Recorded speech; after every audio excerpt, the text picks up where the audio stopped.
Blog Talk Radio. Season 7, debate talk for you. GMG, seek truth.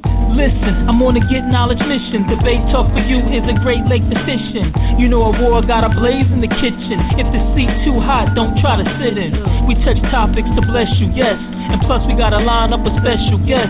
You heard about Josh, he the champion. Absolute Bible truth is the champion. Can't forget Zadok, the brother always stay hot. And the KOJ is like a rank on top. Shout out Emunah. Relationship issues gonna have to get dealt with either later or sooner. Live on air, when Sal hit the button, it ain't no front, you better ride prepared. Put it out, look at how hard you went. Can the other side handle your argument? When the question pop, now is your chance to respond. Don't dodge like why is it sick? Waiting for the answer, like 1996 in the NBA draft when AI was the pick. Man in the mirror, wake up, use your head. It's not a hat rack, begin a new era. Shows like this be few to none. And where we come from, speak the Hebrew tongue. Take down notes, the audience votes, and then check back in to see who won.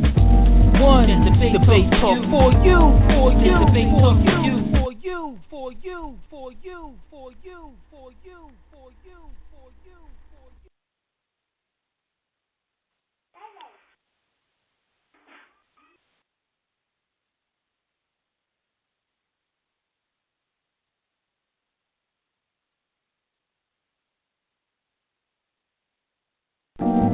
Season 7, debate talk for you. GMG, seek truth. Listen, I'm on a get knowledge mission. Debate talk for you is a Great Lake to fishing. You know a war got a blaze in the kitchen. If the seat too hot, don't try to sit in. We touch topics to bless you, yes. And plus we gotta line up a special guest. You heard about Josh, he the champion. Absolute Bible truth is the champion. Can't forget Zadok, the brother always stay hot. And the KOJ is like a rank on top. Shout out Emunah. Relationship issues gonna have to get dealt with either later or sooner. Live on air, when Sal hit the button, it ain't no front, you better ride prepared. Put it out, look at how hard you went. Can the other side handle your argument? When the question pop, now is your chance to respond. Don't dodge like why is it sick? Waiting for the answer, like 1996 in the NBA draft when AI was the pick. Man in the mirror, wake up, use your head. It's not a hat rack, begin a new era. Shows like this be few to none. And where we come from, speak the Hebrew tongue. Take down notes, the audience votes, and then check back in to see who won. Debate talk for you, for you, debate talk for you, for you, for you, for you, for you, for you, for you, for you, for you.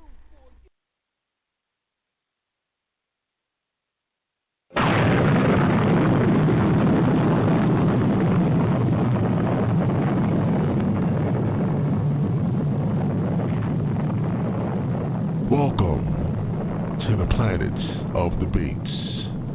Debate Talk Radio.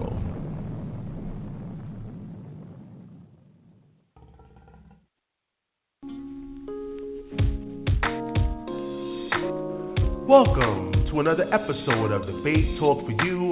I'm your host, Sal Showtime, and welcome back to the show live.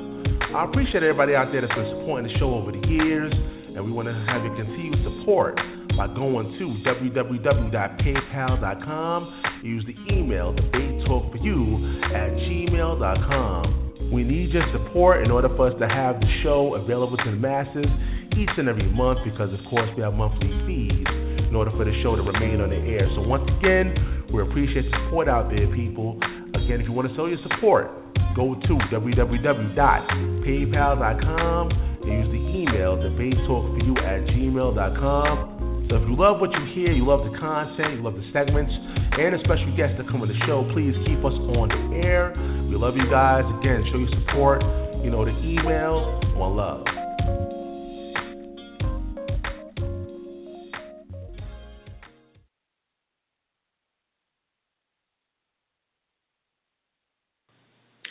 Peace and blessings to everyone that's listening. This is Moreh Yakel, the mighty Hebrew, Lion of Judah with Campaign for Biblical Literacy Ministries, walking in the way of my forefathers Abraham, Isaac, and Jacob, observing the Torah, slaying devils, and manifesting the blessing of the Most High. Come by, pay us a visit by going to my website at www.campaignforbiblicalliteracy.com and by going to my YouTube channel at Campaign for Biblical Literacy Ministries. Shalom.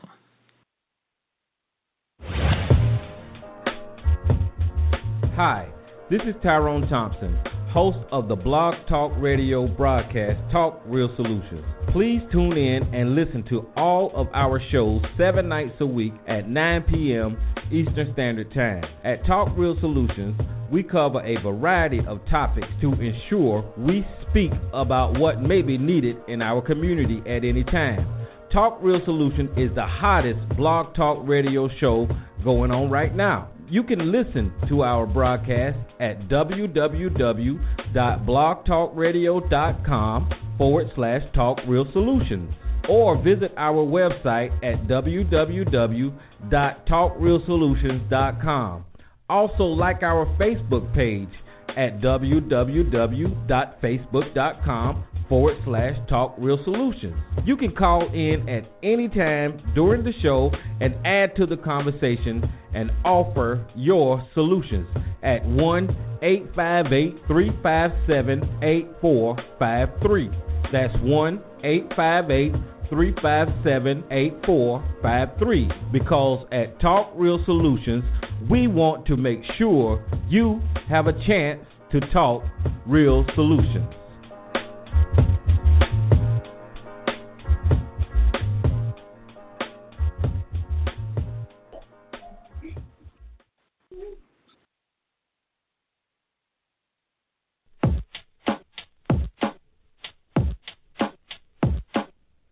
You don't want to miss checking out the most controversial video of the year. Everybody's talking about it. A video produced by Absolute Bible Truth teacher, Brother Josh. The video is entitled, "Is There a Secret Gay Agenda Amongst the Comedic Conscious Groups?" Once again, it's one of the most talked about videos right now, and you want to make sure you go check it out. So go to the website, www.absolutebibletruth.com/store. And once you get it, it's an automatic download. You don't have to wait for it to be sent to you in the mail. It's an automatic download. So once again, go check out the video, get it fast, and get it now.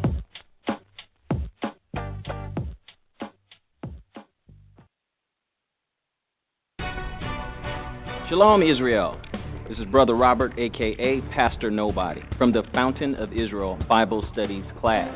You can find us on thefountainofisrael.com or use the search box on YouTube and type in Fountain of Israel. You can also email us at foibiblestudies@inbox.com. Again, that is foibiblestudies@inbox.com. We believe the whole Bible is the truth and relevant to our lives today. Join us weekly as we feed the flock with the uncut word of God. Matthew 4:4 says, "Man shall not live by bread alone, but by every word that proceeds out of the mouth of God." So until next time, this is Pastor Nobody. Search the scriptures and prove all things. Shalom, Israel.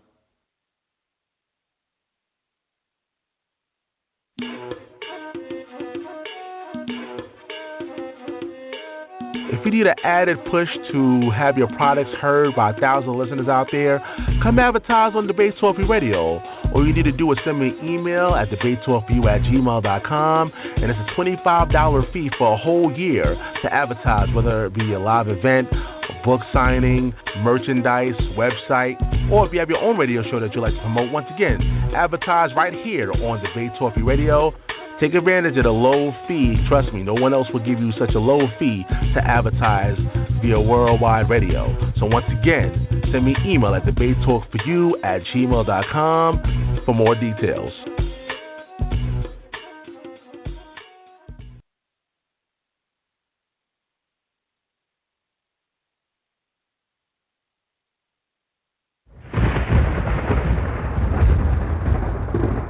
Don't touch that dial.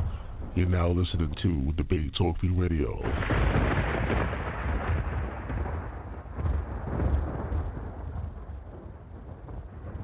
This is Renald Francoeur representing from Atlanta, Georgia. And when I'm not busy in the studio, I'm checking out Debate Talk for You Radio. Keep up the great work, Sal Showtime. Hey, what's going on, everybody? How you guys doing? Welcome to another show. You're now listening to Season 7 of Debate Talk for You. This is the relationship challenge today. It's Monday. So, again, the relationship challenge is in full effect. It's episode 25 right about now. So, we got a lot of episodes in the archives. For those that are new to the show, go check it out. Go back to the archives. Go to www.blogtalkradio.com/debate talk for you. And check out, from episode 1 all the way until 25. We have a lot of great episodes. So make sure you go check it out. Today's show is entitled The F Word, Triggering a Response. The F Word, Triggering a Response. You're going to get some more clarity on that particular topic. But, of course, all the special guests are here. We're actually waiting for one more person to call in. If you're out there, brother, you got to press number 1. Press number 1 and we'll bring you in. Yeah, so once again, it's Debate Talk for You. So let's bring in the host of the show. Of course, we call it the First Lady of Debate Talk for You, and I'll call her the hardest working woman out there on social media. She got a lot of different projects out there, a lot of merchandise for the people, books, all kind of things. So she's going to let you guys know about all of that. But this is Emunah Israel. Welcome to the show. Oh, thanks for having me, Brother Sal. Showtime. All praise be to the Most High. It's beautiful to be back. We had another Monday for the Relationship Challenge. I hope you guys are ready. Indeed. How you doing today, Brother Sal? I'm doing pretty good. Before we introduce everybody else, give us some clarity on this topic real quick. Go ahead. You want clarity on the topic? Well, it's Debate Talk for You, so we definitely going to have to keep it clean, keep it professional. But myself and Sister Mayanah, as usual, we brainstorm and say, well, what's another issue that exists within relationships? And it's naming, it's name calling. And so basically the F word is feminism. This is what we're going to talk about tonight. Because we've noticed that in the community, when someone begins to speak of who is a female, who begins to speak or in a certain type of way, then automatically, you a feminist. You understand what I'm saying?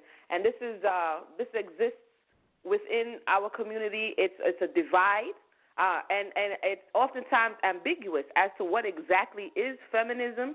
Is that something that we should be labeling one another, or are we misunderstanding some things? You usually hear stuff like, it was the white woman struggling, the black women was all good, and their home was peachy keen, and all this narrative, this rhetoric that continues to get recycled and recycled. So we're like, pump your brakes.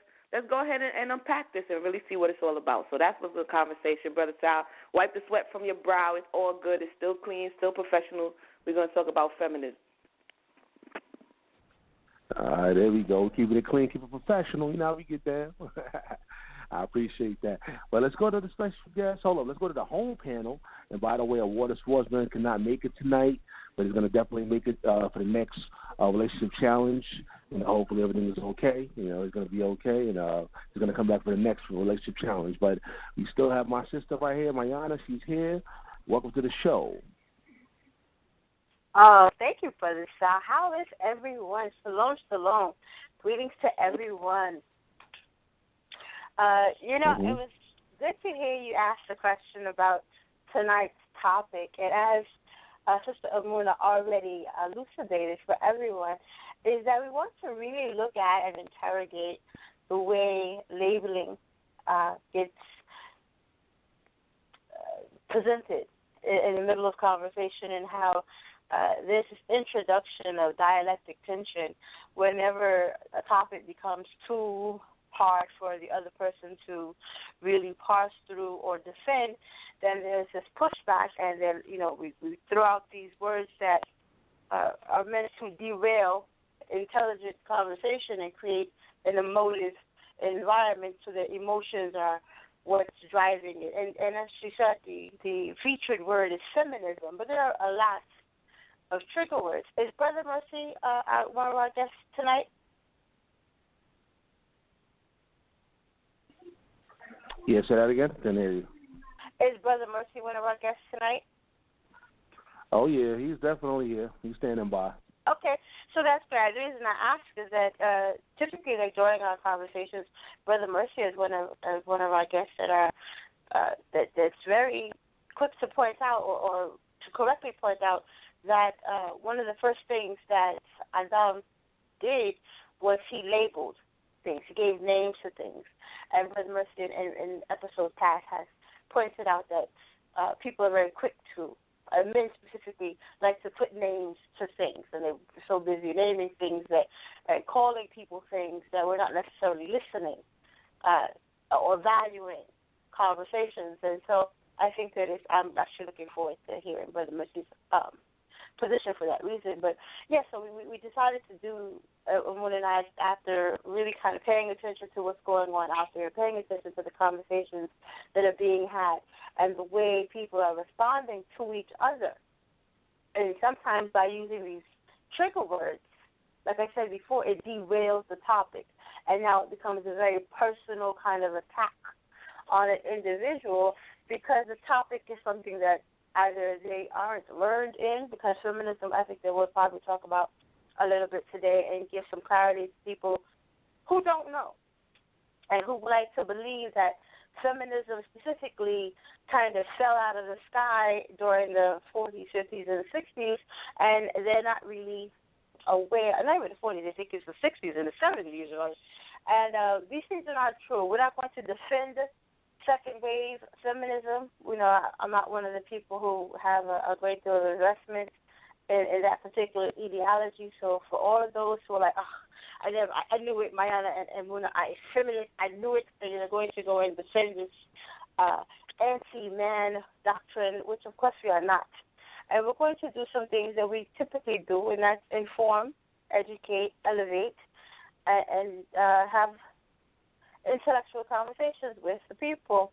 So Emunah has several programs that we have. She actually owns something that's similar to a school, it's the Soul Center, and there are programs there that help to elucidate things. As you said, she already has several books that cover a myriad of. She didn't get to plug herself during her introduction, so I'm going to use part of mine to plug her. She has several books that also speak to a lot of the topics that the people need to be aware of.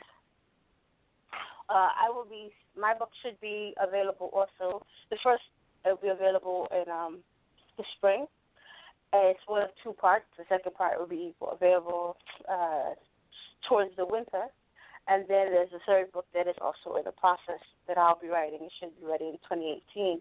So we have a lot of projects. People are always at the forefront. And so this is only the introduction now.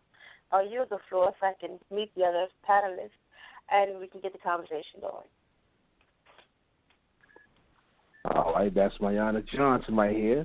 She's back as usual on Debate Talk Radio. We appreciate her being here. Let's go to the special guest, though. My first special guest is actually his first time in the Relationship Challenge segment of Debate Talk Radio. He had his first debate like last week, I believe. So he is here tonight. This is Chris Harris. Welcome to the show, Chris. Peace and blessings. Ashe, Hotep, and Shalom. It's been a month of first for me. I had my first debate on the Showtime Style Show. The feedback was great from the listening audience. Then I got my call from Showtime Style today saying, hey, Chris, would you like to come on the relationship panel today? So, like I said, looking forward to learning something from everybody. Just excited to see what goes down tonight. That's all I have to say. All right, we appreciate you, man. And let's go to my brother Mercy. He's here. What's going on, Brother Mercy? Hey, it's South Showtime. Yeah, this is Brother Mercy. Thank you for inviting you and the ladies on this interesting topic today. It's always pretty interesting. It's going to be very interesting. And I like how one of the ladies stated about labeling. Yeah, labeling is very important in our community. And I think our people, what we do as a disservice, we are quick to box people into these labels or these categories. And once someone is able to box you into a label, then they limit your ideology to that group. So that's all I wanted to say. I know it's an interesting discussion. Thank you for inviting me to the show tonight. Yeah, so I'm hearing some background noise. So do me a favor, guys. If you're not speaking, just put it on mute, and so I can avoid any background noises. Put it on mute, and if somebody's speaking, won't have any interruptions. So Emunah, you can take it away, brother. But once again, sister. But once again, Mute your mics. I'm here in the background noises, so mute your mics, everybody. All right, mute your mics. There we go. All right. Emunah, take it away. All right. Brother Sal? Somebody phone off the hook? Somebody is bugging out. They got phones. Yeah, go ahead. I got you. I might have to mute them myself. Go ahead, Emunah. All right. All right, so welcome once again, everybody. My name is Emunah Israel. I want to thank Sister Mayanah for plugging those books. Before we go in, Angry Black Woman Syndrome Revisited, which I think is very poignant as we're talking about this topic of feminists, because oftentimes the, quote, angry black woman or the independent black woman is termed a feminist because of what she's displaying or what she's expressing based on what she's felt. So the first Volume 1 is already out. Volume 2, I'm still in the research phase for Volume 2, but it's basically about looking at this stereotype that oftentimes ruffles feathers. It is a label. It is a stereotype, kind of like you're a feminist. They're kind of related. And so, as it relates to this conversation, as Bro.Mercy said, these are the labels. These are the things that we say about and to one another in order to control the narrative, in order to shut the person up, or, like Sister Mayanah said, make it that their information becomes invalid because of the way in which we're perceiving what they're saying. And why is this important? It's very important because even if it's not an intimate relationship space, when you talk about brothers and sisters in the community, and when you talk about people feeling as though their voice is not being heard, then you have a lack of cooperation. From a lack of cooperation, you don't have unity. And so sometimes everybody's like, well, we can't come together, well, we can't unify. If we start at the very basis of it, we have a communication issue. You can't commune if you don't have communication. You can't have a community if you don't commune, if you don't have communication. And all of these words that we're talking about as it relates to unity, oftentimes we don't look at the very basis of it, which is respect. So in speaking to one another and conversing with one another, if we don't hear one another, and if we have, armed, we have these little trigger words that we're armed with, and then when we don't want to hear one another, we just slap out one of the trigger words and blah, blah. You know what I'm saying? That, give them something to think about. This becomes problematic, because it piles up, and then it becomes a disconnect. So hopefully we can start this conversation off nice and proper. Have you ever been called a feminist? Let me just if you're on the line, press number 1.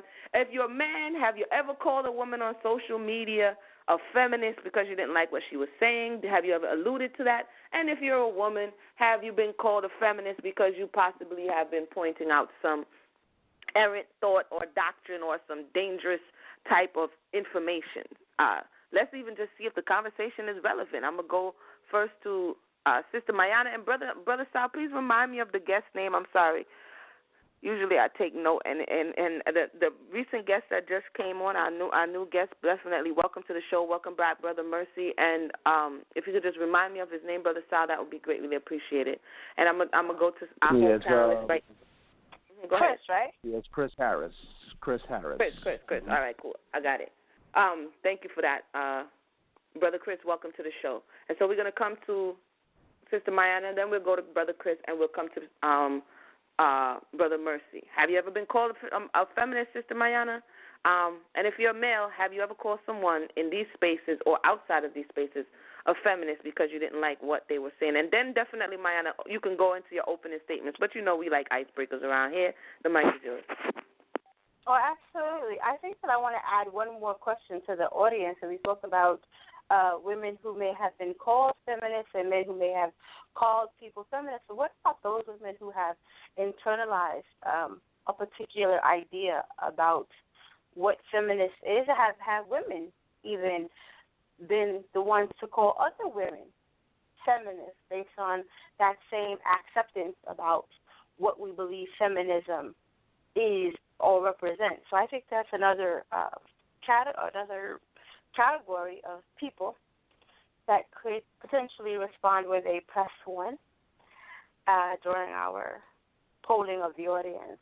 But as far as have I personally ever been called a feminist, I think that being called a feminist is one of the more benign and even polite things that I've been called out there on social media.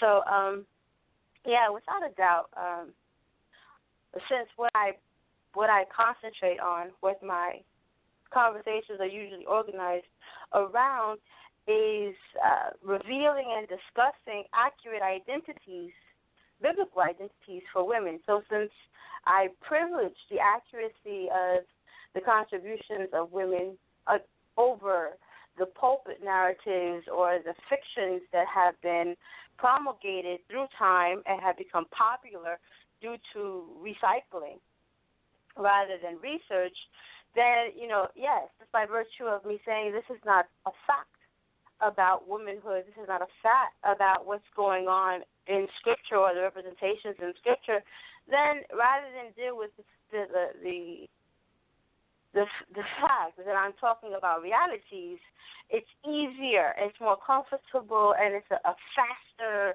kind of, like you said before, jab to just dismiss or try to make illegitimate the conversation by saying, okay, you're just feminist. And it's just, it's stunning because it's like, wait, where did you get that from? Like, how did we get there from here? A quick anecdote. When I have a few brothers, but one of my biological brothers, when he did not want to have the conversation, no matter what the conversation was, whether it was a tension-ridden conversation or not, he would just say, yeah, you know what, nice sneakers. And it's like, what? Like, what you were talking about. He was just like, nice sneakers. And that was just like, from that point, you knew the conversation was over, and he was disengaging. Nice sneakers just pretty much ended everything. Because what does my sneakers have to do with anything? It's a diversion. It was a method to derail the conversation. And that is what calling someone a feminist or a witch or Jezebel, all of these other words that are meant to put the other person on defense. Because now you have to stop what you're talking about to say, I'm not a feminist, and explain all the reasons why it's not applicable to you, or I'm not a Jezebel. How could you say that? And all the reasons why that's not applicable. Other trigger words that we find, or that I have found recently, even is the idea of the real, quote, real woman, unquote. And what that does is you get a set of assumptions that you get to throw under real woman, and then you put the female reader in a position where she's saying, okay, so if I don't do these things, I'm not a real woman. So what am I? So real women do this and real women do that, which means that if you're not doing these things, then you aren't real. You are somehow a fiction, a farce, or a misrepresentation, an imitation. And these kinds of trigger words are extremely harmful, especially and injurious to the objective of building, rebuilding, restoring, instituting, and coming to any types of conclusions or communing authentically and genuinely, communing with sincerity, because we can all get together and have a conversation, but if the motives and the intentions are not sincere, then our result is not going to be substantial or substantive, and it's certainly not going to be something that we can call foundational at any level. What we're doing at that point is just throwing ideas around and assaulting one another with language. And this idea of language and conversation and congress and intercourse is conversation, intercourse. And I'm going to close with this thought, or close my introduction with this thought.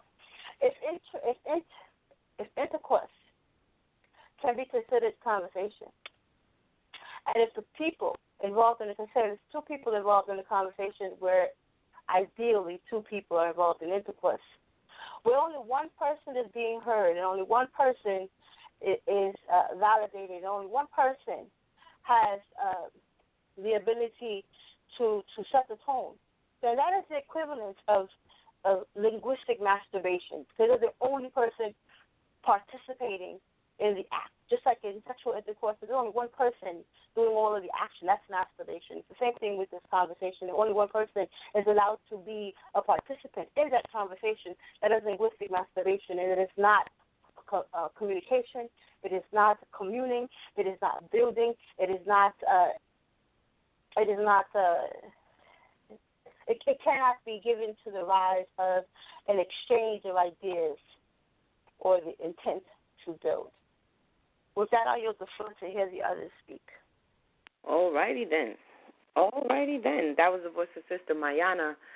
Again, for those who've just joined us, thank you for that, Sister Mayanah. The name of this conversation is The F Word, Triggering a Response. And we're talking about, among other things, but mainly this one as it relates to the relationship challenge, is using the feminist label to basically tell them to, like, again, shut people up, shut women up. Right, silencing Eve. Come again, sister? I said, I'm sorry, I was thinking aloud, but it was like basically we're building on our previous episode of Silencing Eve. Right, methods by which we silence the feminist. Exactly. It's silencing that conversation. And I'm going to come to Brother Chris at this time, but as Sister Mayanah was speaking, and sometimes people are like, this is not really, such a big deal. I mean, you guys are, like, sensitive, But when you look at Torah principles, we, in this day and age, in America here, social media, you get to call people all kind of names, and there is no recourse unless you're rich and then somebody's going to sue you for libel or slander. But the reality is the Ninth Commandment speaks to not bearing false witness. Like, someone doesn't get a name until it's proven that that person is what you're saying they are.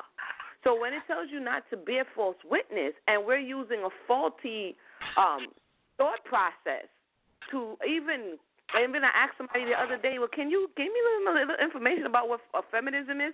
And they couldn't do it. And I'm like, well, okay, how are you calling people stuff, but you can't give me a history lesson on what it means, where it started, and what it became? I find that problematic, and so we are naming one another. You can't call somebody a murderer until it's proven that they are a murderer.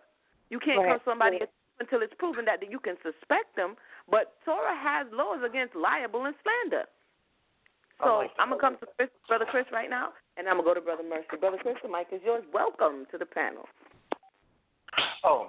Peace, and blessings. Well, beloved sister, I definitely like the way you said that you try to apply Torah law to your everyday life, and the fact that some people will throw a word out there at you and don't even really know the history of it nor know what it truly means. Excuse me. But as far as the feminine or calling somebody effeminate or feminism, what I've been noticing lately in my everyday walk and my life is women throw it around just as much as men now. If you ask your queen to do something and she doesn't want to do it and you might get a little upset with her, the first thing she's going to say is, why are you getting all in your feelings trying to be effeminate now? So many times we use words and we slander each other with words, not truly knowing the impact of that word. You said if you don't know the history of a word, just don't use it. I fully agree with you. Now, as far as our community goes, we all do things and don't know the history of words that are being thrown our way.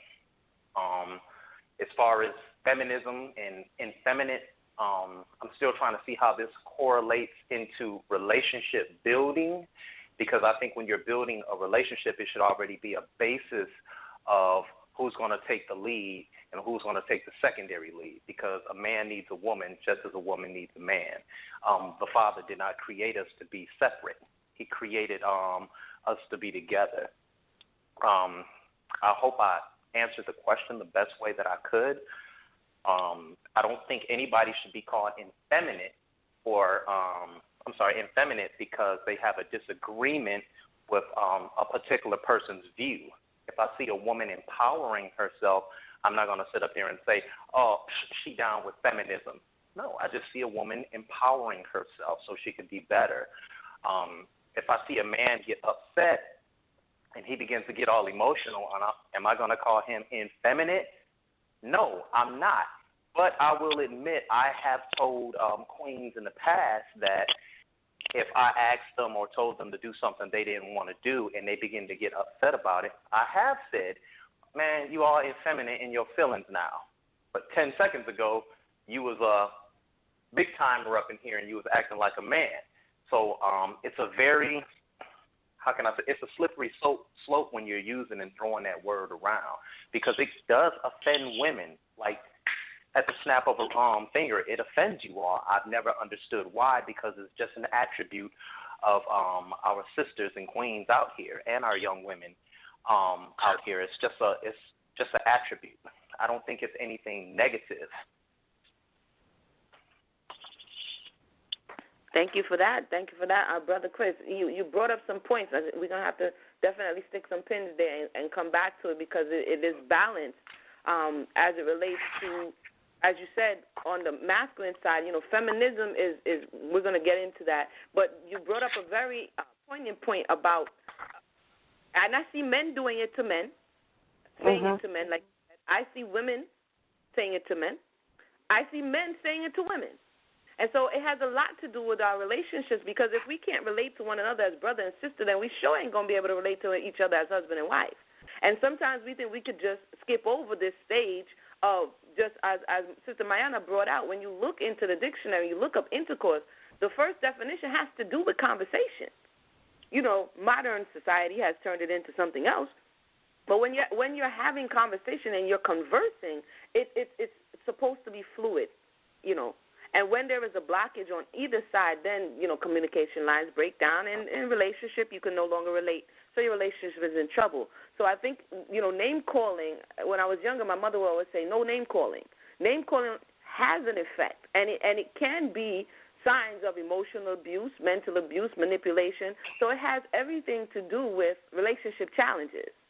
Because once either party begins to call one another names, that means I'm trying, and it's not something that I necessarily am proving.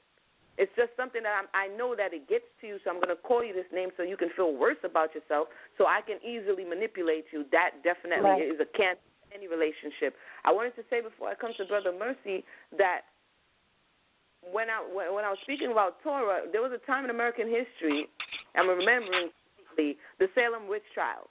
Like, they were able to call out, you a witch, and that person is dying in the river. Like, they were that hard body about, bagging up witches that they didn't even have to have any proof. Someone just had to bear false witness on you, and that meant someone's life. In this day and age, it means a scarlet letter. It means you got an F on your chest. It means anything and everything that you say now is turned off. And like you said, women, there's quite a few in the, quote, awakening community, that if you don't buy hook, line, and sinker what it is they're selling you as it relates to their reverse-engineered feminist thought, then you're a feminist. And not only a feminist, you're an angry black feminist. So, you understand? And so the list gets long. By the time you're done, you got like 10 names behind your name. And no one is really asking, okay, what's really going on here? And we're going to get to that. We're going to get to that on the next round. What is this feminism business? Where did it come from? How did, quote, black people become involved? And is it even our fight? So we're going to come to that after we go to Bro.Mercy. Again, if you're on the line and you've called somebody a feminist because you got mad on social media, go ahead and press 1. And if you out there on social media as a female and you said something that was inappropriate, and you actually called it out, and you was called a feminist, or a B, AKA a B, you a feminist, all of these lovely words that are used to describe you other than the name you got, then go ahead and press 1, because we would love to hear your voice. Bro.Mercy, the mic is yours. Yeah, I wanted to say that, this word, this labeling, has been around, and if we connect it to last week about the women, be quiet. I did, I did provide scripture last week about the word let, and let means to allow, and that word is used in the beginning of Genesis when God said, "Let there be light." And he didn't say, let there be light to restrict the light. He said that, if you go back and read Genesis chapter 1, because see, what we got to remember is women are the mother of us men. You know, so there will be no men. There will be no men if there was no women. So there are mothers. So in all actuality, I say that. The reason why I say this is because a woman is very dangerous. If you look at Moses, what happened when Moses was born. What did his mother do? Did she not hide him for 3 months? If she had not hidden him, he would have been killed before he even had a purpose. This is the role our mothers, our black women play in today's society. You know, I see men talking about they don't want their women to work, but they don't want to be in the house to take care of their family either. So I see that as problematic. You know, men a lot of times are confused. Men say they don't want the women to go up to work, but then they don't want to be involved and take care of the family. So it's one of those things where I just see a lot of big problems with that. And then I think it's just a misunderstanding. But anyway, Genesis chapter 1, real quick. He said, God saw the light was good, pleasing. You know, verse 3 says, and God said, let there be light, and there was light. God saw the light was good, pleasing, useful, and he affirmed and sustained it. See, in him saying, let there be light, he affirmed it and sustained it. He maintained it. You know, it was a form of protecting the light. Then he separated the light from darkness. See, this whole thing men got to understand is that women are good for us. Our wife, I should say, change that to wife. Our wife is, that's why the scripture says, man finds a wife, he finds what is good and pleasing and receives favor from the Lord. So this whole thing about connect to language, women shut up and all, Eve shut up and all that, this whole thing is women's liberation is so important for us. But the tie into feminism, when you talk about feminism, you got to understand there was a time women didn't vote, women weren't allowed to work. There was a time women, weren't allowed to do such and such and do such and such. You follow what I'm saying? But at the same time, I'm so glad that my mother was allowed to work because it was her income, my dad's income, that were able to pay for me to go to college. So if we were living back in the 50s, women were allowed to work, I wouldn't be able to go to college. You know what I'm saying? So working together is what makes us successful. So I say all that to say this fight we're fighting is like I like what the other sister just said. She said it wasn't even our fight. First it was the white woman's fight, But at the same time, I just feel this whole thing is a bunch of hogwash because we got too many things to worry about. We just need to, and then, okay, one more thing and I'm almost done. When I went to college, I seen black men, black athletes who quote unquote thought they made it and they went and got with white women. I thought that was such a slap in the face. I mean, some black men, after they make it, they go after white women, and that's a whole nother, maybe discussion. But then they want to tell the black women what to do, and they with white women. And, that's just, that's why I see men all the time, they always screwing up. So I say that to say we need to get with our sisters, work together, and let them work as a unit. Ain't none of us doing that much great. All of us just need to come together, put our skills together, and see if we can bring our people together and propel to the next level. That's all I want to say. All right, thank you for that. That was the voice of Bro.Mercy. Thank you for sharing. That was our opening conversation here. We're definitely going to get into a little bit. I want to see Brother Sal. Are you there? A sister says she's trying to get in. Sister Aisha says she's trying to, out of New York, says she's trying to get in, but it says due to heavy call volume, she can't get through. Is everything good with the phone lines, Brother Sal? Oh, yeah. Everything's good with the phone lines. You just got to press number 1. If you're out there, press number 1. We do have a lot of people listening to the show, though. So you just got to press number 1, and then we'll add her in. Just press number 1. That's it. Do we have anybody pressing number 1 to chime in early? Or they shy? No, not at this time. Okay. Just listening. All right. Shalom? Hey, I hear you. Now what happened? You can go ahead. Yeah, nobody's pressing number 1 at this time. So we're gonna have a little quick lesson. I think it's very important. This is the same way. If anybody knows me, hi, my name is Emunah Israel, and I like literacy. You know what I'm saying? I got my sister right here, Sister Mayanah. We like literacy. You know what I'm saying? We read those things called books, right? So, and this is why. I'm not trying to be funny. I always would say, another sister would know, she could testify, I would say reading is fundamental. This is part of our issue, our problem. It's not to throw shots. It's not to do any of that. I'm going to give a little background, and I'm going to hand it over to Sister Mayanah. Why is our literacy an issue? Because understanding is based on multiple things. And because for a long period of time, like Brother Mercy just spoke about education, we were blocked out from educational systems. So as it relates to the European and other people who were passed down things generationally, and this knowledge didn't have a break, our knowledge got a break in it, a break in the chain. So when we return to some of this knowledge that we're picking up, we're returning not in the fullness thereof. And so we are using our imaginations, oftentimes leaning on our own understanding, to get back some of what somebody's grandfather, maybe I used to tell him when he was at their feet. Oh, yeah, my grandfather told me about that. But we're coming in a space where maybe we didn't get those stories. Maybe we don't know the backstory. And so the first person who comes along and say, hey, did you know that women's lib with the burning of the bra? Man, that was in the 70s. That wasn't even our fight, man. And you're like, yeah, that's right, that's right. And I'm going to use it anytime I see, pow, I'm right on. And it's like, wait a minute, hold on. It's like we got to dig a little deeper. And when we dig a little deeper, it's not to say that we can't say, okay, something is wrong, is right, but we are coming from an informed perspective now. It may take a little time. You may not be able to give them the trigger one-finger feminist or whatever it is that you do on your keyboards. You might have to come back a week, 2 weeks, 3 weeks, however long the rabbit hole goes for you to come back with enough information to say, okay, can I present this? Because what we're talking about as it relates to the reason, because not only do you need the knowledge, you need to kind of understand the reason this started in the first place, because everything is interconnected. There is a reason behind why this, quote, wave, first wave of feminism actually rose in America. Right. And it had everything to do with the treatment and the ideology and these customs that the Europeans instituted in their homes.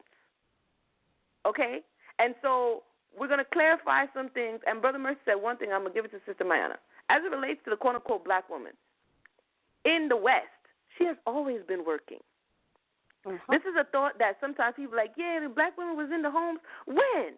She's always been working. You was in the field, she was in the field. Baby was on the back or with a chicken, skin wrapped around a string, as a pacifier. That was a real thing, by the way. You understand what I'm saying? She was always working. She was working in the big house. She was working in the field. She has always been in a position to be away from her family. And I just wanted to put that in there because sometimes we're talking about two cultures that were interfaced with one another, meaning the quote-unquote black culture and the quote-unquote white culture. They interface with, and it is some intersectionality that happens between the two, but we need to kind of peel it apart and accurately give back what belongs to who. But some lines are blurred, and you're not going to be able to do that. But as it relates to who was in the house and who was out or in the field and working, we're going to talk about that now because it has a lot to do with the first wave and the emergence of feminism. So with that said, I'm going to give it to Sister Mayanah. Sister Mayanah, can you give us, like one of them history lessons condensed? Can you give us one condensed introductions to what was the atmosphere in America that conceived and later birthed this thought of, quote, feminism? Why did you need feminism in the first place? That's a great question. I'm glad that you asked that. Feminism, the way it has its genesis actually in what is called proto-feminism. And proto-feminism is actually what predates first wave feminism. It may surprise the listening audience to know that feminism had what they call waves, different eras and different factors and different features through time. But this idea of proto-feminism happens as far back as Greek and Roman philosophers between Aristotle and Socrates and all of them. They're having conversations about the usage of women and to what degree discussing their humanity. Then we have people during slavery. Then we have Frederick Douglass. Frederick Douglass was a self-proclaimed, self-identified as a feminist, actually. We had a lot of men in proto-feminism that had what we would consider feminist perspectives, and it was considered feminist because it advocated for the humanity of the woman, not necessarily the equality. And I think that's an important distinction. It wasn't that these men believed that they were equal, but there was an argument for the humanity of womanhood that happened during proto-feminism, because there was actually a question about whether or not women had any real humanity to them in terms of value. But first wave feminism, which is the wave that you were discussing for the audience, was actually termed domestic feminism. And it was domestic feminism because the women who were participants were housewives. And they wanted to be housewives. They did not want to participate in the workforce. They did not want to be outside of their homes doing anything. They liked being home. They were trying to protect the home front, the sanctity and the safety of the home. And the first wave feminism corresponds with the suffrage movement. And suffrage does not mean suffering. Suffrage has to do with the voting rights of women in this case. And the women wanted to participate in legislation not because they wanted to participate in a masculine arena, but this is happening during the time of Prohibition. And Prohibition was a legal maneuver that wanted to outlaw the use of alcohol or the selling of alcohol in establishments. And the reason this became something that was a matter of governmental interference is that these men were going into these bars and becoming so wholly intoxicated that they became a menace. They were causing, ruckus in the street. It was disrupting their working ability, and they would come home. Now, the reason of concern for the women is that when they came home, they were abusive.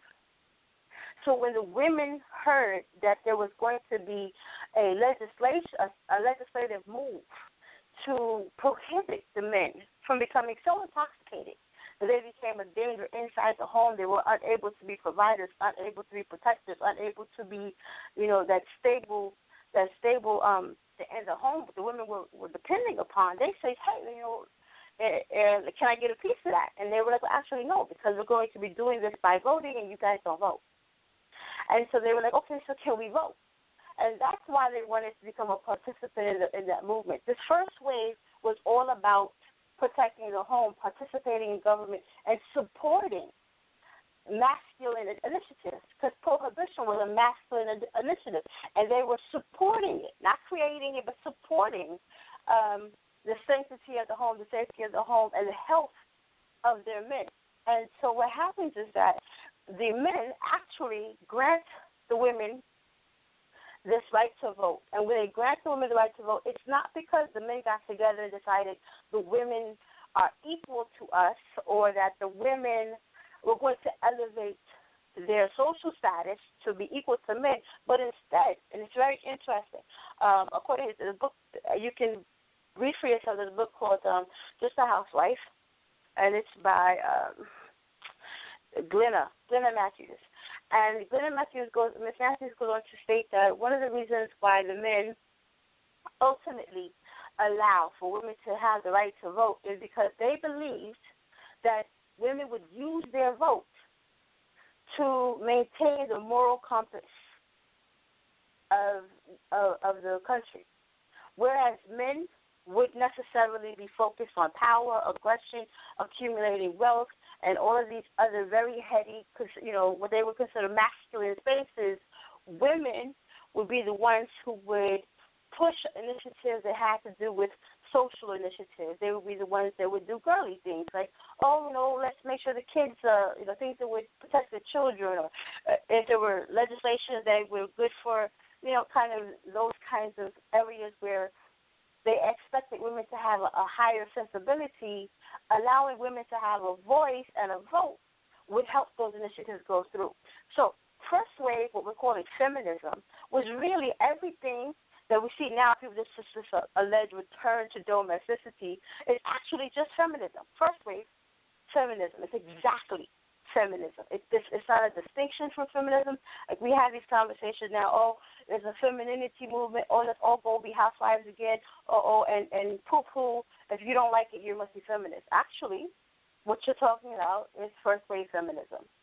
This return to home, the spaces where we are defending home, the spaces where we are concerned about whether or not the men are have the ability to be protectors, and just, women being highly invested in that. And I think Emunah and I had done a campaign since summer. Was it summer that we began this campaign? We were investigating domesticity, where the thought was that women had a higher moral compass. The women were more ethical than men, and there may be men in the listening audience now scoffing at that, like, women, get out of here. But the thing about it is that that's not necessarily a compliment to the women. What it did was it put the women on this extremely high pedestal. And what the men were saying is that we might go out and do the silliest things. Maybe we drink too much. Maybe we smoke too much. Maybe we cuss too much. Maybe even commit adultery on you. But the women were expected to maintain such idyllic purity that the expectation was the womanhood did not have any of those vices. And so they were able to trust in the feminine ideal. And that was being protected during that first phase feminism. That because she was that moral compass, there was this idea that we'll be able to give her those things. She was called the angel in the house during this first wave of feminism. She was the angel in the house. And this idea that within womanhood we had the idea of angelicism. And that's what first wave feminism was about. First wave feminism, proto-feminism was about establishing humanity. First wave feminism was the country having this idea that there was a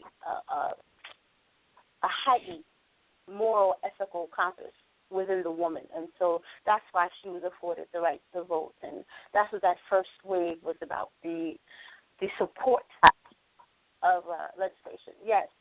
I want to thank you for that, Sister Maya. That's the first wave. There are more than one waves.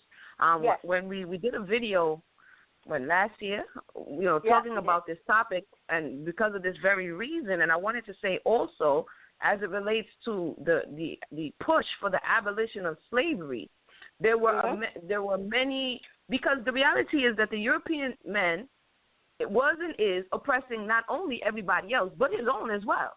And so, as Mayanah is saying, she was locked up in the house.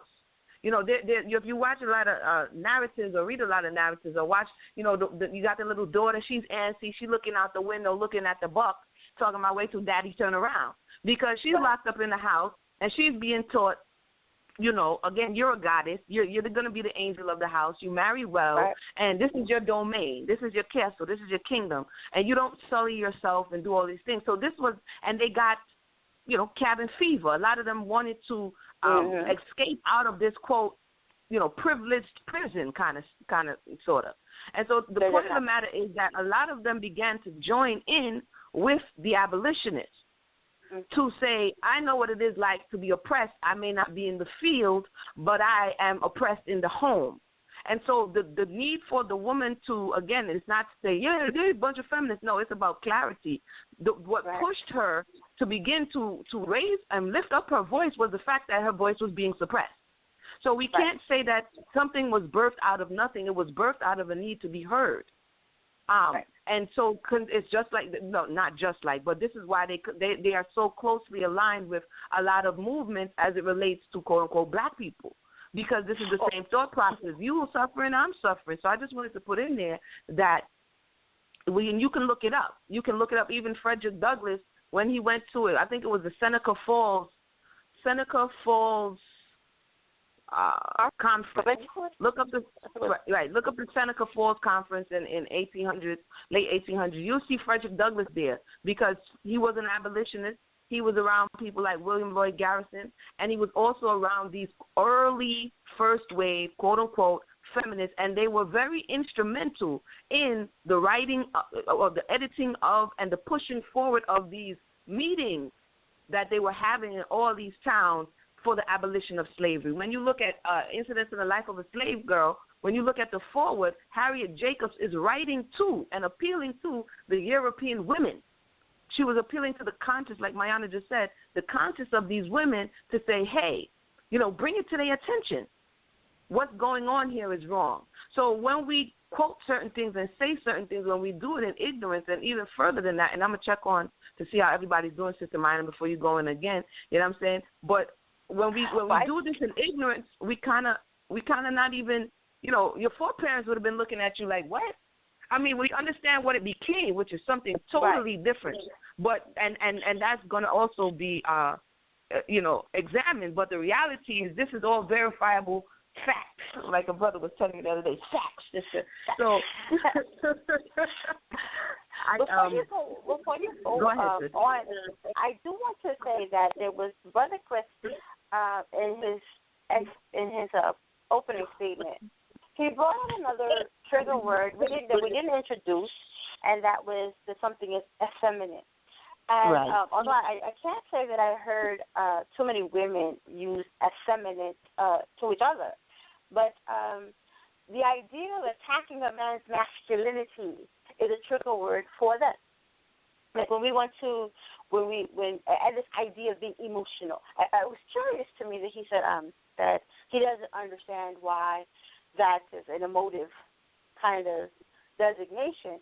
But I don't think that I've ever heard anybody call me or use emotional and not mean it to be emotive. It's meant to say, okay, well, you're being emotional, which is, for many people, the opposite of rational. If I'm in the middle of having a conversation, I'm invoking all of these logical explanations, I have all of these facts behind me, I'm substantiating all of my propositions, and you tell me, oh, you're just being emotional, it's offensive. It's meant to be offensive. You are now diminishing all of my evidence, all of my conversation, all of my arguments to you by saying that it's coming from this space of how I feel and not what I know. So that being called emotional either towards the woman or when a woman says it towards the man, that it necessarily is saying, get out of your feelings, get into your intellect. I'm trying to deal with you, and it's also this paternalism. Because let's talk like adults. Because paternalism indicates that one party is the adult and the other person is being a child or childlike. And we have some of that. Let's talk like adults. Or why are you being childish? That same emotional. Now, effeminate, like I said, it was a great introduction, because right now we are dealing with words that typically affect women. But words like being effeminate is a trigger word for men. Men instantly become defensive because you have attacked their masculinity. You diminished their position in the conversation by saying you are effeminate. Women are constantly on guard because we're always told that we're emasculate. Every time we, put two words together, we're in peril of emasculating the man. There's a woman out there saying that, everything you do potentially lowers his testosterone. Every time you say anything to him, you potentially lower his entire testosterone. So we're constantly on guard, choosing between emasculating and infantilizing our men. So I wanted just to point out that the brother did bring out a very good trigger word for the men, although we have been so far concentrating on those words that are emotive. Thank you for that. Thank you for that, Sister Mayanah. We're going to check on Brother Sal. And then we're going to come to the men and see how they're doing, how they're faring. If you've heard any of this information before, oftentimes when it's not, not directly affects the person, you'll be like, I don't need to look that up. You know what I'm saying? For what? And so, this is why these conversations are important, because as you just said, Sister Mayanah, and Brother Chris said, what is a trigger for the man is not the trigger for the woman, and what's the trigger for the woman. And so when we have these conversations, it's kind of like when you sit down at the table and say, hey, you know what? When you say X, Y, and Z, I know people say this is womanly. No, it's human to express yourself. So when you say X, Y, and Z, it makes me feel a certain kind of way.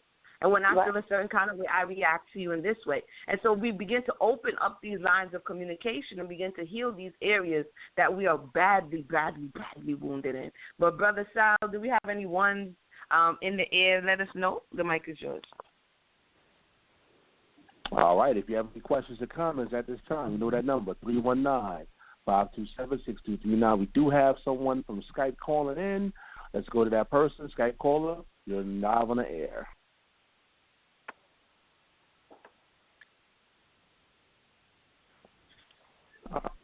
All right, Skype caller. Somebody calling from Skype. Can you hear me? Hello. All right, going once, going twice. I'm going to check back on that person. We're going to come back to that person. Let's go to the next caller. Let's go to 913-488. You're live in air. Brother Sal, what's up? This is Yakel, the mighty Hebrew line of Judah. I'm just a little confused. I've been listening since the beginning, and I just want to ask Sister Emunah, I think, and Mayanah, what is your position on feminism? Are you saying that men shouldn't call women feminists? I'm just a little confused on where you stand on feminism. So if you can just kind of clarify your position, it would kind of just clarify some things for me. All right, thank you for that, Brother Mighty Hebrew. Thank you for calling in. I mean, the purpose of this particular conversation was to inform, because basically what is being called feminism, as people know it, is not necessarily true. You understand? And so the basis of this conversation is to bring to the listening audience a bigger understanding, a historical understanding that, you can't just go around calling everybody a feminist because you don't like what they say. You can, but you'll be in error. You know what I'm saying? And B, the birth of this thought came from the error in the masculine thought. We cannot, because oftentimes it's like somebody saying, "Oh, this generation of children is so bad." Who raised the generation of children? And so if this is coming out of an abusive space in history, and this is not just America, mind you. So I'm going to tell you my position. My position is about truth and getting to the healing of the matter. My position is not about. I'm not walking up and down as what people know as feminists today. That's not what it is. So we could just go ahead and take that off the table. My position is wherever there's an imbalance, there needs to be whatever the measures need to be to bring it back in balance. I'll give you two examples. I'll give it to Sister Mayanah.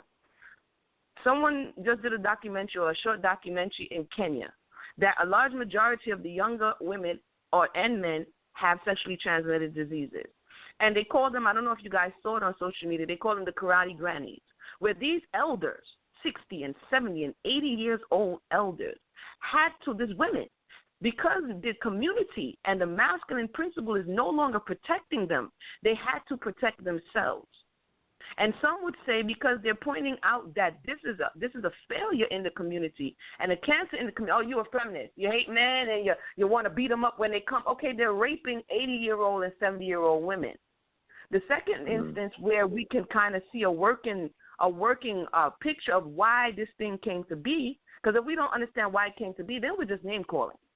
Is in India, where it is that the same thing is happening, where the suppression of the feminine principle is happening, and it is causing not only an economic but a energetic imbalance. And so because the men are not rising up to bring forth justice and do what is right, you have this gang of women called the Pink Gang, where when men are raping women and doing all of these, they are running up on them now. And then people will say, man, you a feminist. What in the world are you doing? But the reality is when something falls out of order, the earth is going to try to find a way to bring back order. And what I'm saying is, what I'm submitting to the listening audience is that this birth of what turned into something totally different today, where now the people are saying they don't need men, and that's crazy stuff. But the birth of it, the conception of it, had to do when something was out of order. And this rose up in order to try to bring it back in order. So I hope that answered your question. If not, I'll try a little bit more. But I want to give you an example, a working example of my thought process. I'm going to the root of it. Okay. And I'll give it to Sister Mayanah. So speaking for myself, I'm going to echo some of the things that Sister Emunah stated. First and foremost, as stated at the top of the conversation, you stated that you were listening from the beginning. From the beginning, it was stated that I specifically said that I would not, by any means, be classified as a feminist, specifically the second wave feminism that most people reference when they make this statement. To me, the institution, it has been so corrupted and stigmatized that the entire thing should be dismantled. And for me, there's a movement that was started in summer of 2014 that was kind of a counter to the feminist objective. So it was called the I Don't Need Feminism campaign. That was in the summer of 2014. And I would say that I fall under that. And I'll tell you why I don't need feminism. I don't need feminism because I have Torah.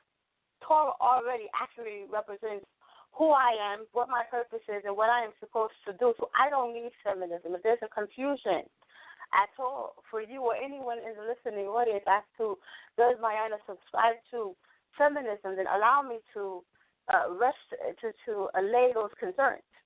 I don't subscribe to feminism. I don't need feminism because I have literacy. As a literate woman, I am able to read Torah, and I privilege Torah and the representations of womanhood found in Torah.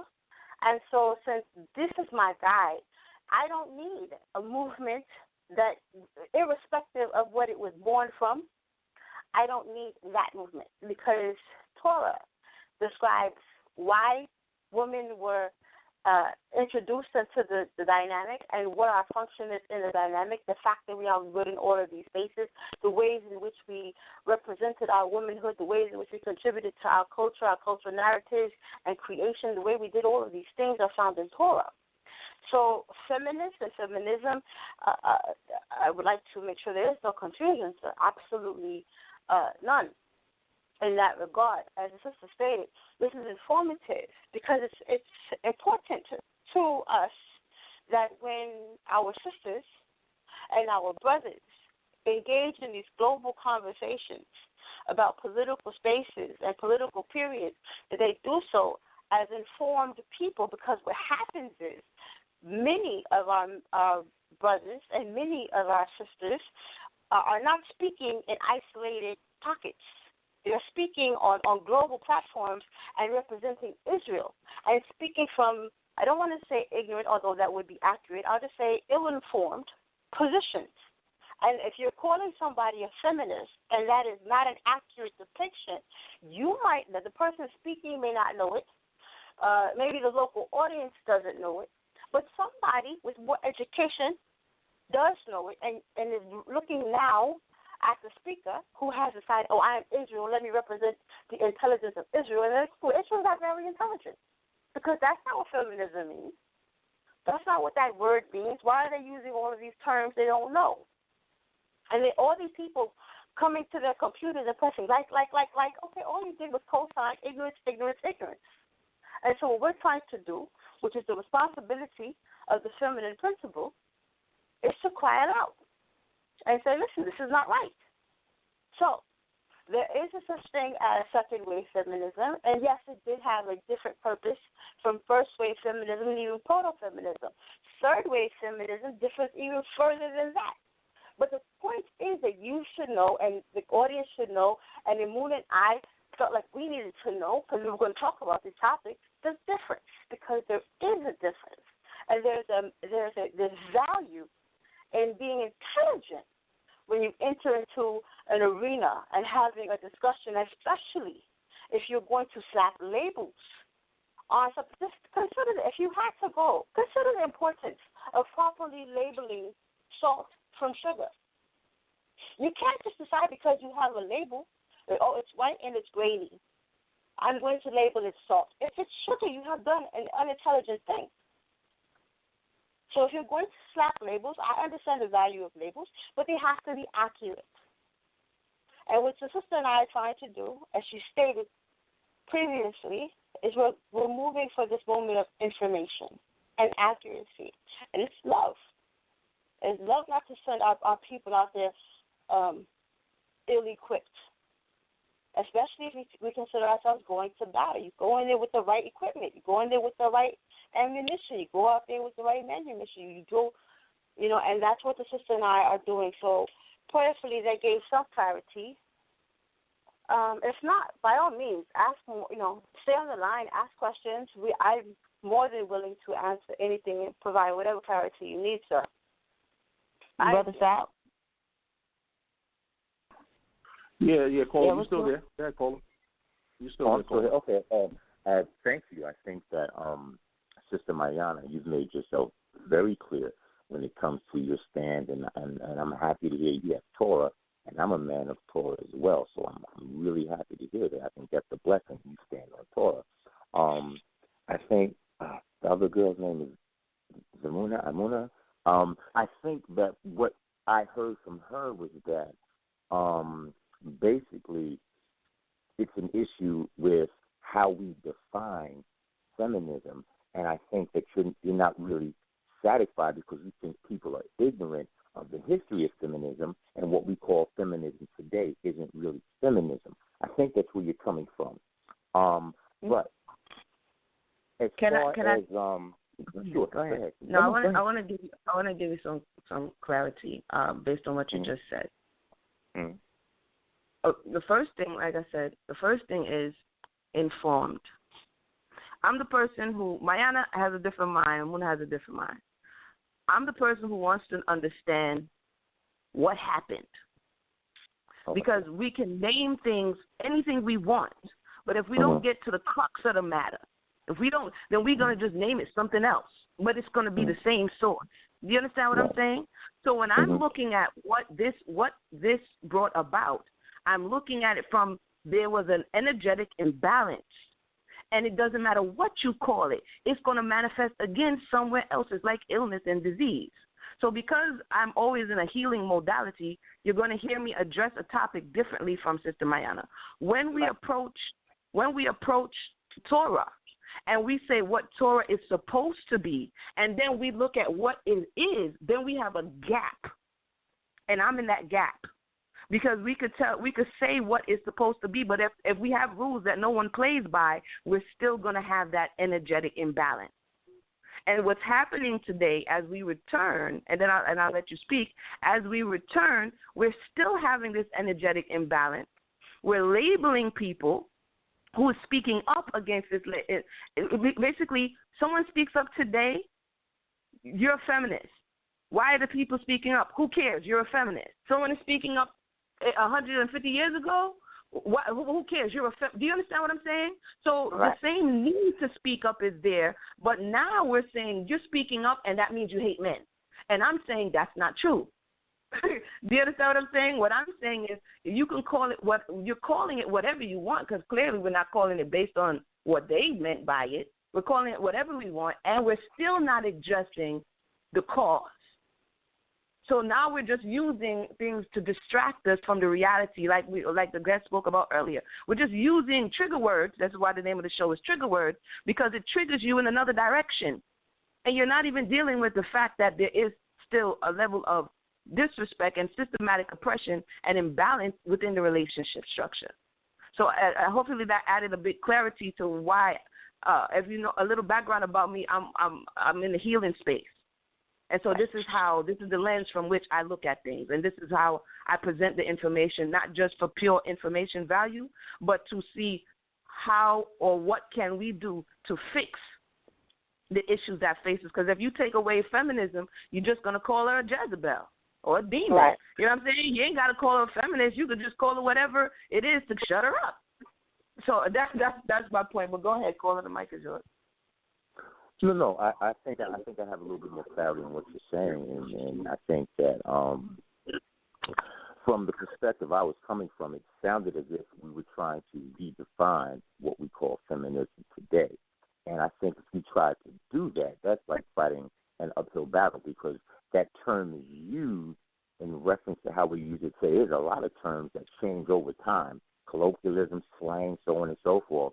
But I think I get what you're saying. I think is that sometimes when that word is used just to label someone when it's not really a fair representation of what that individual is, that sometimes people will just take and say that as a means to maybe control or manipulate a conversation. I hear you when you're saying that. But once again, I think that we're trying to redefine what feminism is, and by the way, I believe feminism is the spirit of Jezebel. But if someone is a feminist, I mean, they need to be called a feminist. But I hear you. But I'm glad you guys gave me that clarity. Now I understand. Hold on. Let me, brother. I think I as much as I want to pick up my pom-poms and celebrate that we came to an accord, I really want to kind of pull you back a little bit because one of the things we're doing right now is if someone is a feminist, understand that feminism is not wasn't a static movement. So calling someone a feminist, it's like, okay, well, which feminist? Was she the domestic feminist? Was she a lipstick feminist? Was she a second-wave feminist? What feminist are you talking about? You're conflating. I'm listening. No, that's exactly what I mean. See, when we're using the term feminist, we're talking about what it means today. We're not talking about historical. So when people call someone a feminist in this day and age, they're not referring to first wave, second wave. We're referring to what it means today, what it means right now. That meaning and that definition has changed over time. How people perceive it. That's the problem. Okay, that's the problem. Because the word feminist simply means, the word feminist simply are concerned with the issues of women. So who is it? I mean, if you're going to say, well, we're just going to talk about it as its blanket definition, one who's a feminist is concerned with the issues of women. And I mean, I'm really kind of pressed for how can you turn that into a negative. What I hear you saying is something that, like I tell my daughter all of the time, is that people, intelligence is limited only by one's frame of reference. So if the person speaking has decided to be limited by a particular frame of reference, understand that our closest frame of reference to the people living now in 2016, our closest frame of reference is second wave and third wave feminism. Third wave feminism being lipstick feminism. Second wave feminism being the bra burning kind of feminism that is what kind of as Emunah recently introduced into conversation, crystallized for people, because domesticity is a little too far back for people for current memory. But it doesn't mean that it wasn't feminism, because even then the idea was it was talking about the interest, the things that it was talking about things that affected women. Feminism has become now, and it's not that feminism is this thing. How many people have conceptualized or received feminism is that feminism wants to unseat manhood or be absorbed into manhood, and that has to do with perception. It does not have to do with what feminism is, and that's the difference. What one has perceived it to be, the way words are put in usage, does not mean that is the word that it's defined. Now, again, because I am loath to be in the position of defending this thing, because as far as I'm concerned, the institution should be dismantled specifically because of this problem. The fact is that no matter how much or how diligently or how carefully we explain what the thing is, the way it has been perceived and how it has been reimagined is so huge, it's so big and pervasive that all of these facts that we're, like right now, we're giving you all of these facts about, we're only in the first wave, about how it came about, what it means and what it's for, or how it was meant to function, and all you see is, yeah, but that's not what it means to me now. It's just like, when we're sitting around talking about... And it's not just me. And it's not... Hold on, Mayanah. Hold on. I want to give one quick example, and then I'll stop. For example, as Hebrew, especially around this season, we're going to find the timelines populated, as it always does, about the pagan origins of Christmas. Oh, Christmas is pagan, it's about the black pagan, and we're going to go, and we're going to give facts, we're going to give dates, we're going to give idols, we're going to give all of this information, and you know what? It's going to be somebody who says, man, that's what it was back then, but right now, it's all about family and getting together. That might be what it means to me, but that's not what it means to me. And you're not going to be able to convince me that that's what Christmas is, just because it used to mean this, that, and I don't want to hear about the history. This is what Christmas is to me. What I'm hearing from you doesn't sound any different. We're telling you what the origins are. We're telling you what it's supposed to be, and your response is, that's not what it is now. Okay. Once again, let me repeat something. When you say feminism today, right? Mm-hmm. So we're talking about feminism. If somebody calls somebody else a feminist, they're talking about what they perceive that definition is today. Let's talk about Agreed. modern feminism. Agreed. So that's what I'm saying. Let's talk about modern feminism. Let me ask you a question. Let's talk about modern feminism. Modern day feminism, was it not spearheaded by lesbians? Was it not, or that's not true? Modern day feminism? Yes. Wasn't it a movement spearheaded by lesbians? By lesbians? By lesbians. It was LES. No. GIAN. Lesbians. No, actually, I bring it up was some not. names to what I'm saying No, to you. So I'm asking you. I wasn't if sure. you're I talking wasn't about sure. I wasn't mocking you. I was literally trying to make sure that I understood the word that you had used. Because originally I thought you said Lincoln. And then it sounded like lesbian. Right, that's why I repeated it. So I'm like, okay, so you're saying lesbian.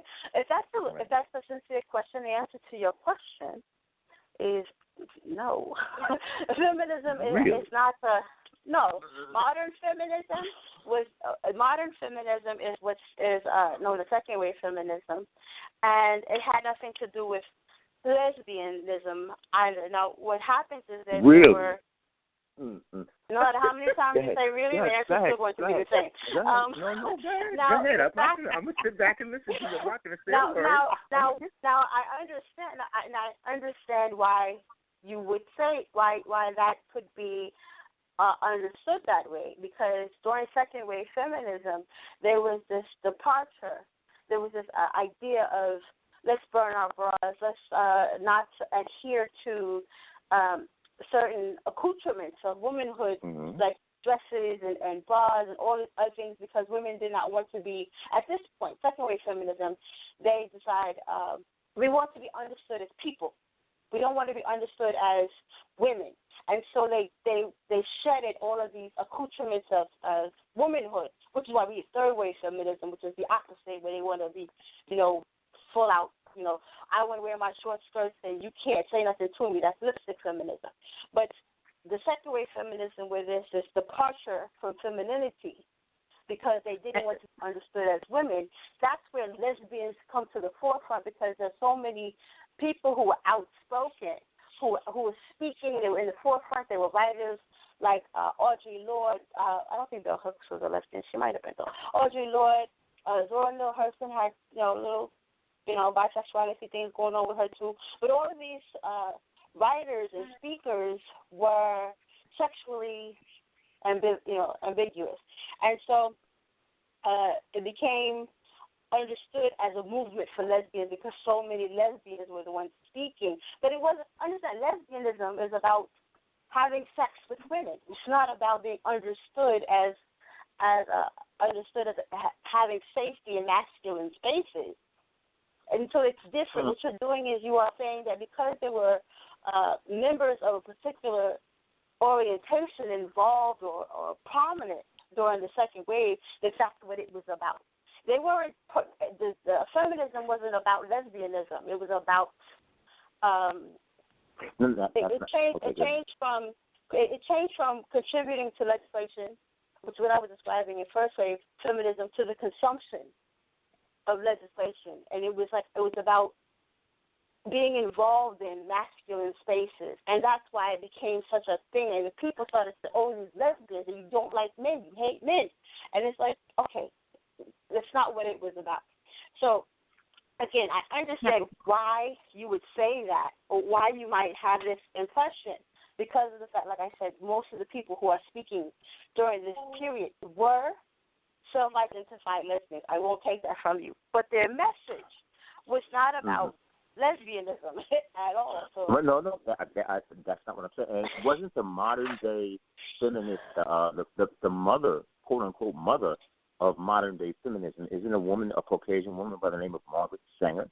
No. Am I correct? No. Really? No. And this is, and see, hold on, Sister Mayanah. I'm a tag team in right now, real quick. And for those who are on the line, if you have something to say, Bro.Mercy, Brother Chris, we coming to you. I will come check on you. One second. But this is very interesting, and I want to thank the caller. It's needed. Again, I'm asking a question. No, I'm coming. I wanted to make sure the panelists were okay. Yeah, we got to be a great, gracious host. But what I wanted to say really quickly to the caller, and then we're going to check on the panelists, is this. Okay. When we went to the beginning, You was like, nah, I don't want that. And then you want to ask who their mama. How can you ask about somebody's mama when you only just looking at the child? You see, this is why we went to the mama, so we could kind of get understanding. Grandma, where's this coming from? Right. And then he was like, nah, forget that. We just want to deal with this. Everything comes from somewhere. And the reality is, especially in America, when we look at the history of this country, and we just gave you what it was birthed out of. It was birthed out of this cult of domesticity. It was birthed out of the affluence of slavery and what it afforded the middle class. And it afforded them a lot of leisure time. And in this leisure time, they created this Victorian cult. And out of that cult, they realized that, hey, even though I used to be next to Pa in the field back in Europe, I'm real bored up in this house, and they got me up here like a porcelain doll. You understand what I'm saying? And I'm feeling a bit repressed. This is the European lady. And then they're looking at the slaves, not necessarily in agreement, but their voices were silenced by the men because they were driven by money. So when they were a repression, our foreparents, the women, their women, was like, hey, we got to do something. We have to speak up. And so this is the grandmother. And I want to continue on because there was a space and time in America where the men, like Miss Sister Mayanah, I mean, she didn't go in the green room. When the World War come, they had to come out. They told the women, yeah, I know we told y'all supposed to be in the house and all that, but we need you on the home front, so leave the house and come out and make these weapons. And what happened was when the men came back, they was like, oops, psych your mind. Can y'all get back in the house? And this is when this is the Emunah version, for the caller. This is the Emunah version. And they was like, psych your mind, you know what I'm saying? And this is when you see TV shows like Leave It to Beaver, I Dream of Jeannie. Right. This is the second wave. This is them saying, how are we going to get them back in the house? I know. We're going to run a campaign on them because the reality is they didn't want to go back.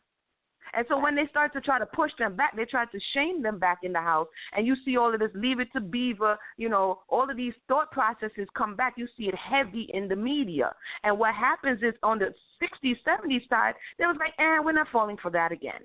And so this is where this next wave of, quote, feminism or this women's rights, and like Mayanah says, all of these people start coming to the forefront. It didn't just pop up.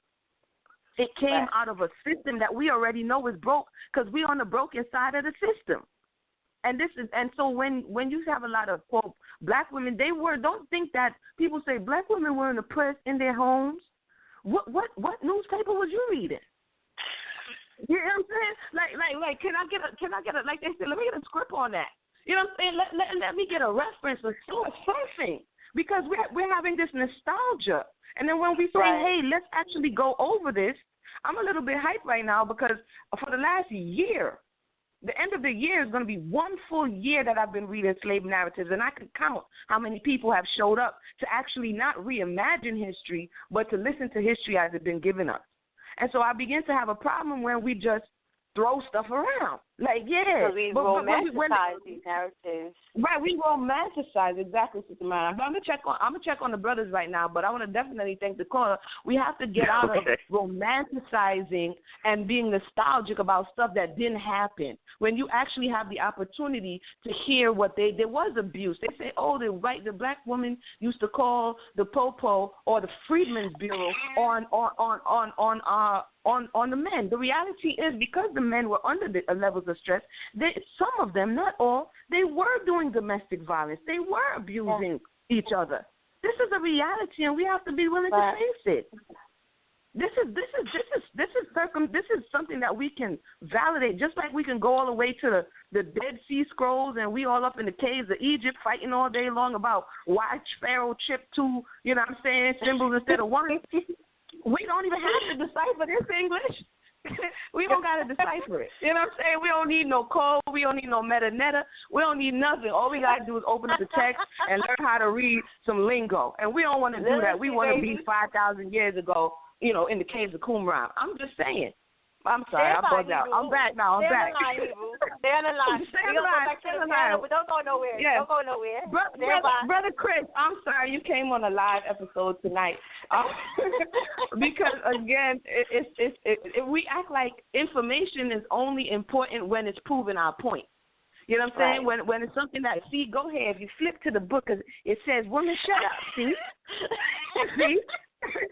And then when we're like, well, let's look at this area now. We don't want to look over there. Yeah, it might make us have to change some behavior. You know what I mean?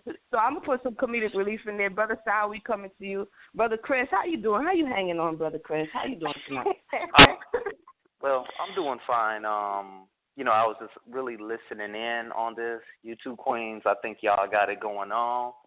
Y'all holding it down. But I just wanted to say something, if you guys don't mind, and I hope this doesn't change it up, but when the Heavenly Father gave us our Torah, the Torah, He gave it specifically to Israel. Now, when I look across the landscape and I look at my people over here in the diaspora in America, one of the main things the Torah does for me is separate me from what everybody else is doing. And that's why He gave it to to His children, to separate them from the other nations. If other nations were walking around with their clothes halfway off, they better not be doing it. If other nations were practicing idol worship, the children of Israel were not to do it. So as I hear these things and I hear the problem with femininity or feminism, the one thing I just want to ask you all is, do you think this is more of an amalgamation of us being over here in the diaspora and us now taking on these American cultures, and where it's beginning to damage our families and hinder our healing as a people? Because I think, honestly, none of this would even be subject if we would stay subject to the laws of the Father, because we would be separate from the other nations. It's just a thought. I was wondering how you guys will weigh in on that toward femininity. You want to take that? All right. You want to go first?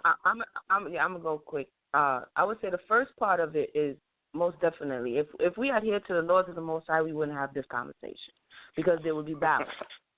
That's number one. Correct. Number two, we don't and have never continuously adhered to the laws of the Most High, and henceforth we are scattered to the four corners of the earth.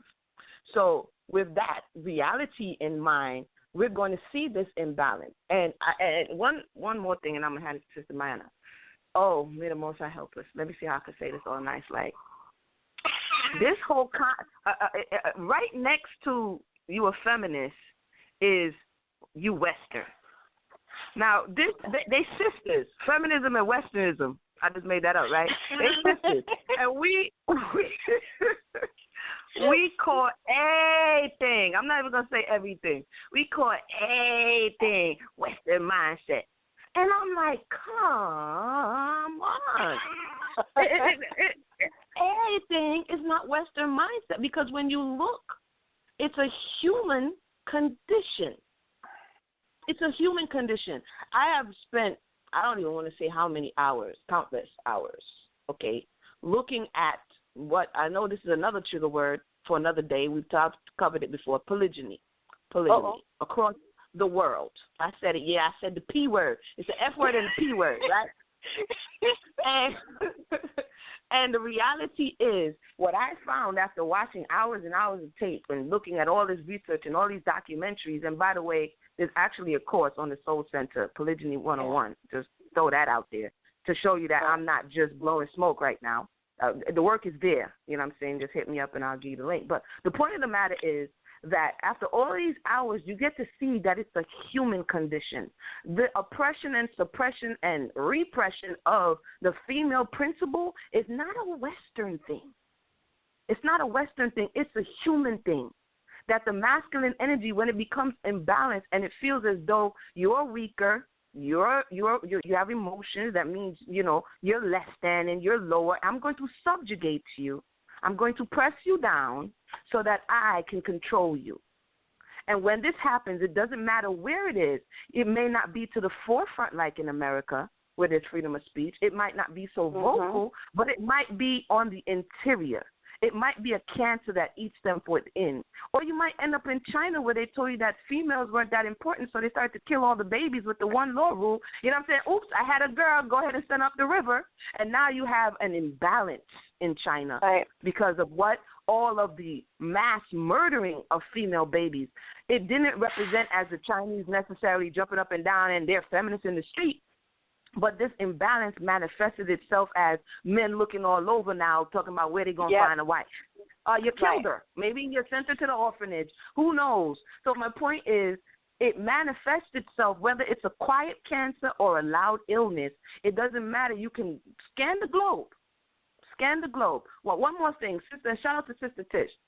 If you haven't seen that documentary, Mercy Congo, speaking about taking all of the, raping the earth and taking all of the minerals out of the earth to put in these very electronics that we're using. And one very interesting thing, this is in the Congo, everybody's like, the motherland, Africa, okay. One of the things that they ask is like, why do you not only conquer their tribe but rape their women?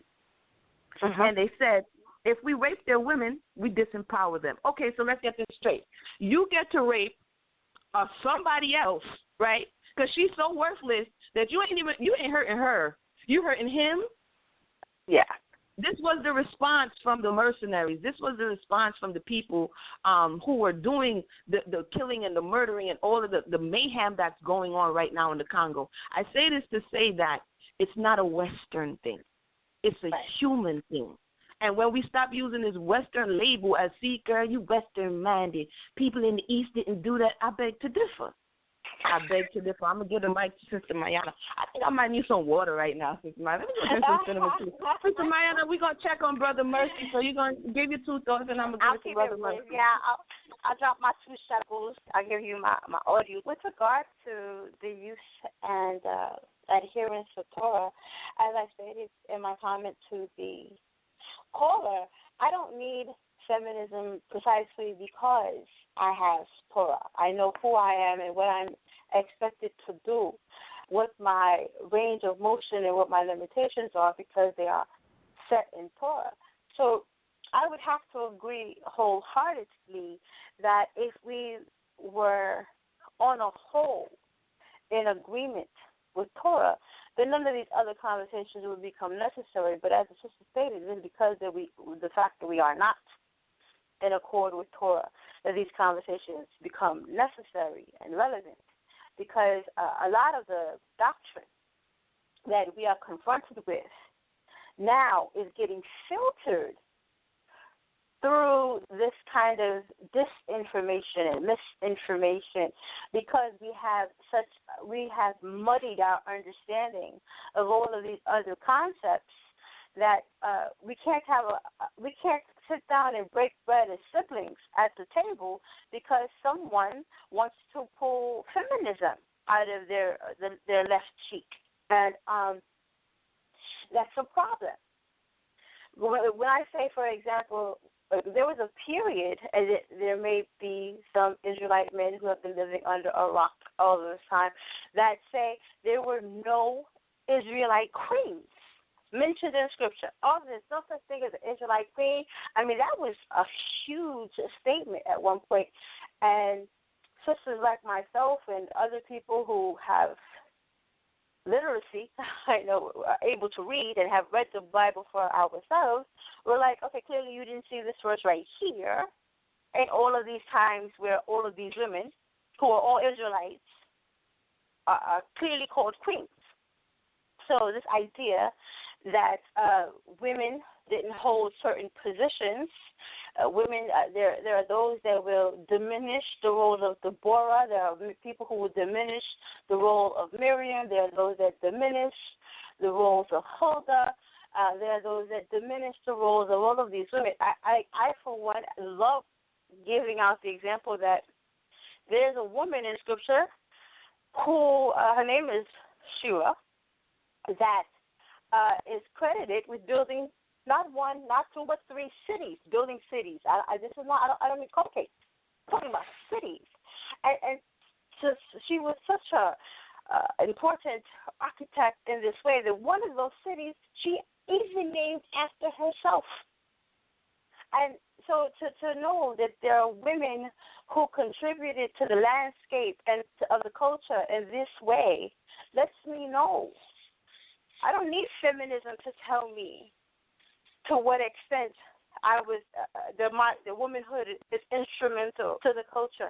The fact that I know for a fact that when the daughters of Israel called out to her father, to the Creator responded. I don't need feminism to tell me that I have the ability to speak to my Creator. I don't need feminism to tell me that women had a recourse when they felt injustice. I don't need feminism to tell me that if something is being wrong, compensation is expected.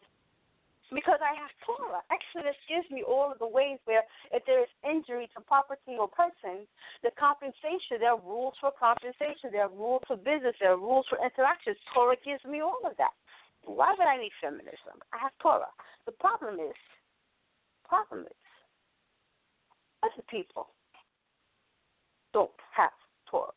Other people, when they hear me say that woman has the right to say that, oh, she's being feminist. Okay, why can't I just be Torah? Why did you decide that I was being feminist in that moment? I was talking Torah when I said that. I wasn't talking first, second, third, or fourth way feminism. I was talking Torah. That was Exodus right there. That wasn't Margaret Mead. That wasn't Karen Horney. These weren't the psychologists, sociologists, anthropologists. I'm not talking about any of those. I just quoted Torah to you. So, my dear brother, sir, you are correct. Torah should be the guiding principle. That, and if you're asking about myself, if you're asking about Sister Emunah, Torah is our guiding principle. The fact that we read about these other things, these other ideas, is because there are these other ideas that we're being confronted with every time we're trying to talk about Torah. And although Emunah made the distinction between the way she thinks and the way that I think, her emphasis tends to be on healing in a particular way. My emphasis is on healing in a different way. But they're both about healing, and they both come from this space of understanding and interrogation, information. And we're not interrogating each other. We're not interrogating our people, but we interrogate information because we feel like truth. And we left the Quran saying they were in the truth, and we read the truth, we speak the truth, but the truth, veracity, honesty, sincerity, being genuine, that has to always be at the forefront of everything, and that's what is the impetus and what drives everything that you see Emunah and I put out there on social media, whether it be on YouTube, on Debate Talk for You, on our Facebook, on our Twitters, in our individual projects. It's always because we're trying to authentically get back to Torah and truth. Hallelujah. Thank you for that, Sister Mayanah. We want to check on Bro.Mercy. Bro.Mercy, you've been holding it down, Bro.Mercy. How you doing? Thank you for that, Sister Mayanah. And then we're going to come to the callers. So if you have your hand up or you don't have it yet, press 1. Again, this is a report from the trenches, Mayanah is more in the trenches than I am. This is a report from the trenches. It's not something that we just said, hey, let's talk about. No, this is what people are doing. I saw someone, and it went kind of viral. And I'm going to come to Bro.Mercy this week, where one of the Israelite teachers is on record saying, call her B. If you want to break her down, call her B. And then you keep calling her B. Until I'm like, whoa, what's this? Okay, did we make that up? ISGPK. Did we make that up? Right, exactly. This is real time stuff. And then if you say, what did you just say? You a feminist. Hello, because you spoke up to say what you just said was wrong. Or since you acting like a feminist, huh? Dude just said call her B. Like, what's that? Like, he kept saying it. Like, he said call the children. We have to talk up about this. He said call the children, and then in their face, tell them your mama is a B. Yes. And this is a debate talk for you, so we got to keep it clean and keep it professional. But Bro.Mercy, this is the stuff that you can't hold it anymore. The Most High said he'll pour out his spirit on all flesh. This is the point where you can't hold it anymore. And if the Most High call and bring you to speak, you have to speak. You know what I'm saying? If the Most High put something on you, male, female, young or old, you have to speak because now we're in some perilous times. And the thing is, don't speak. You know, if you're a woman, don't speak, and if you're a brother, you lack an understanding. You know, there's a way in which to shut everybody up. You know, you're not on my level. You lack an understanding, and you a woman. You know, you have mammary glands, so you definitely can't talk. You know what I mean? So, Bro.Mercy, are you there? Yes, I'm here. You know, I have so much to say, but I'll make it short. I like to throw a name out there, Harriet Tubman. I would like to throw a name out there and what she did through secrecy. Traveling by night in extreme for Moses, they call her the Moses, as she was caught, never lost a passenger. After the fugitive slave act 86 was passed, she helped guide fugitives farther north into British North America, helped newly freed slaves find work. She, in her secrecy and her silence, this was missing from our men. Harriet Tubman did most of her work through silence. And men need to understand you can't beat the white man by running your mouth. Because men, like I say this, I know we're talking about women be quiet. I'm talking about the men because, see, this is key. And she's going to be on the $20 bill in a few years, so she must mean something to this history. And it's a woman on the dollar bill. And we got a black man as president put a woman on the dollar bill. That's interesting. Black man could go to the White House, but we still not on the dollar bill. Because, see, after you're dead, everybody remembers the pictures on the money. Everybody remembers that. So I say all that to say, yeah, women have been mistreated. Black women mistreated. This feminist, as you pointed out, really is not a black woman's movement. Because at one time it really started with the white woman trying to be equal with the white man, and both of them were free. We were slaves, so we had a different fight. We were too busy trying to find the Underground Railroad, So I say that is because what I want to do today is I'm trying to find the Underground Railroad today. I really where I'm at. I'm really trying to find a solution to all these problems. Yeah, men are calling women names, calling them bees, calling them that in the Israelite community. Hey, I don't know where these men get their stuff from. I don't know. And then we want to go back and study what happened in Egypt 1,000 years ago, as if that history applies to us. And I don't know how they're going to make it applicable. But we got enough history right here in America to deal with. I mean, before we even go outside the waters, we got a lot of history here to deal with. And what I say is we shouldn't be calling our women any type of name. We should be supporting them. And we got too many people that are dropping out of school, high school. We got a 50% dropout rate in the inner city.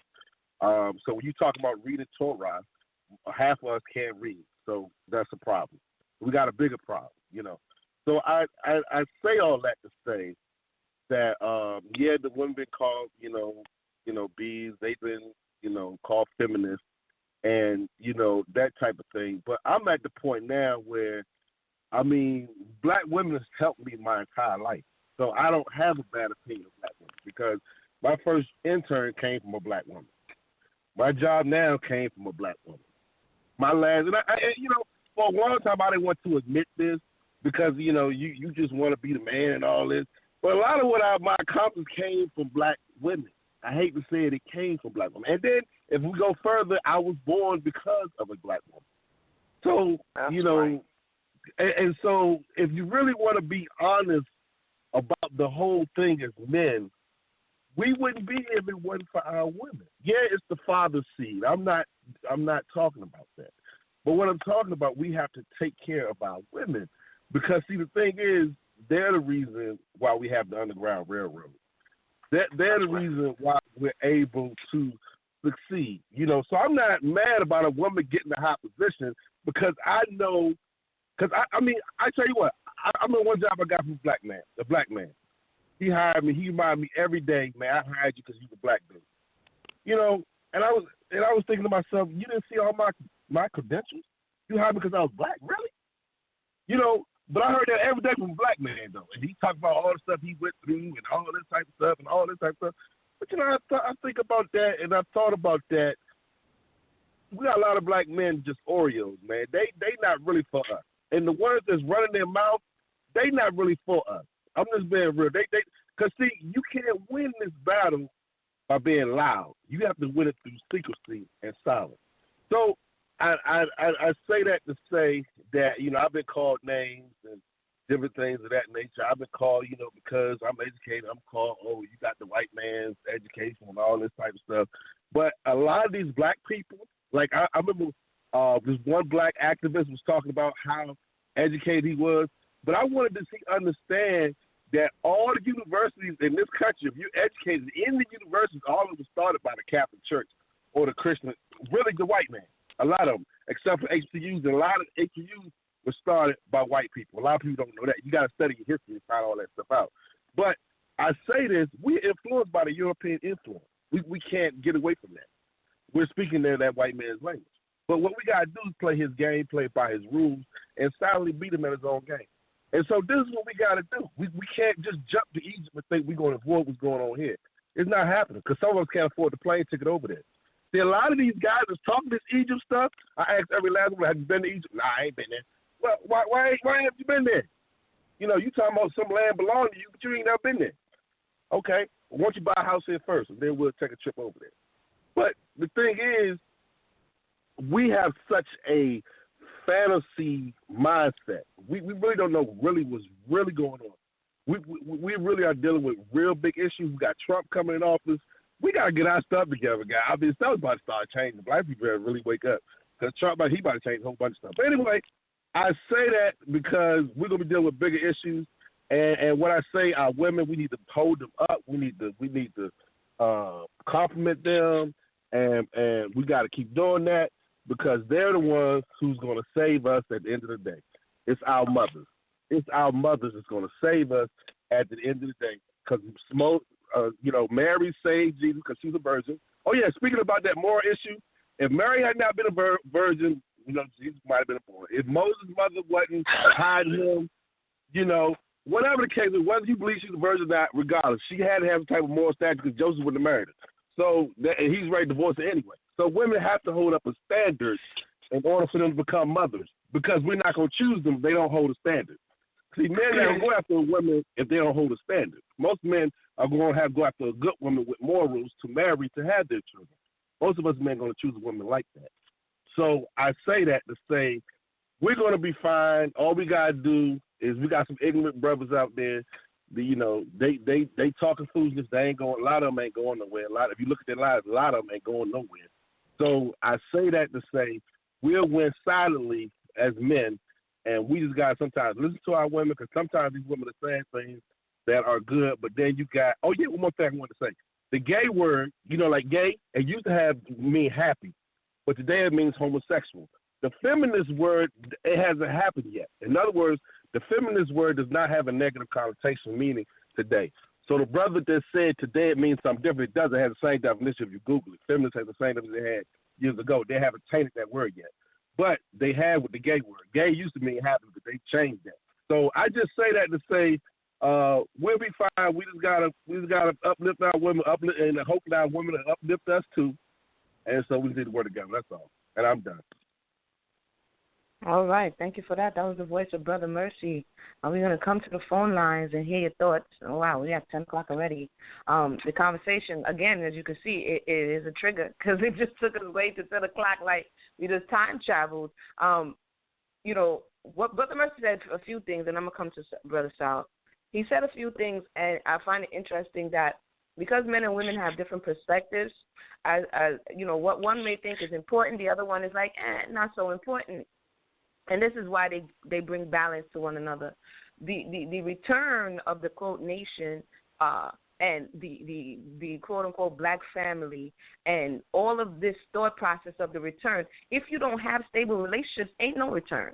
So what seems like a small matter in communication, in community and unity, it becomes huge when everything falls apart.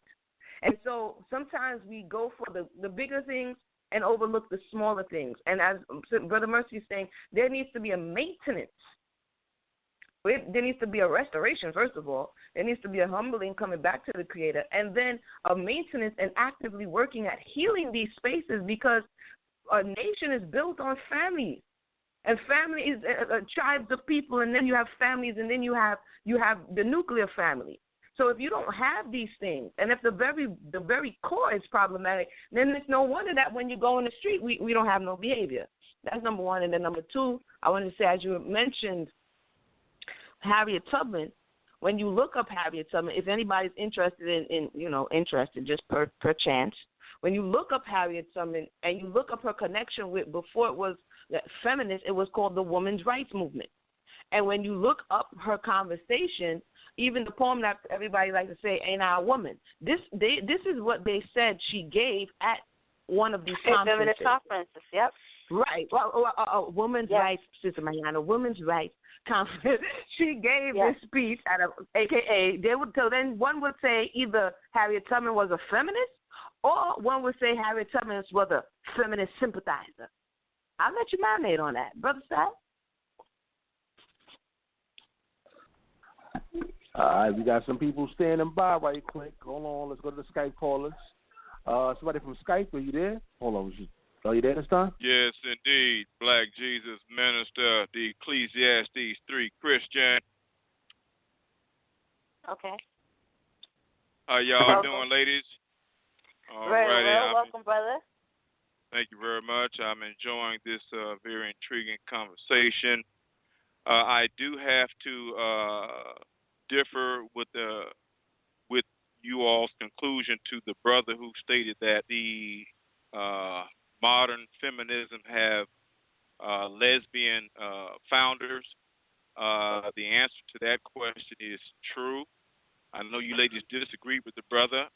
I went to Wikipedia and typed up and found. I went to Wikipedia and found the name of a sister Simone, not a sister, but a white woman by the name of Simone de Beauvoir, who was one of the founders of the second wave. They consider in the history of feminism that there was a first wave that you ladies were talking about.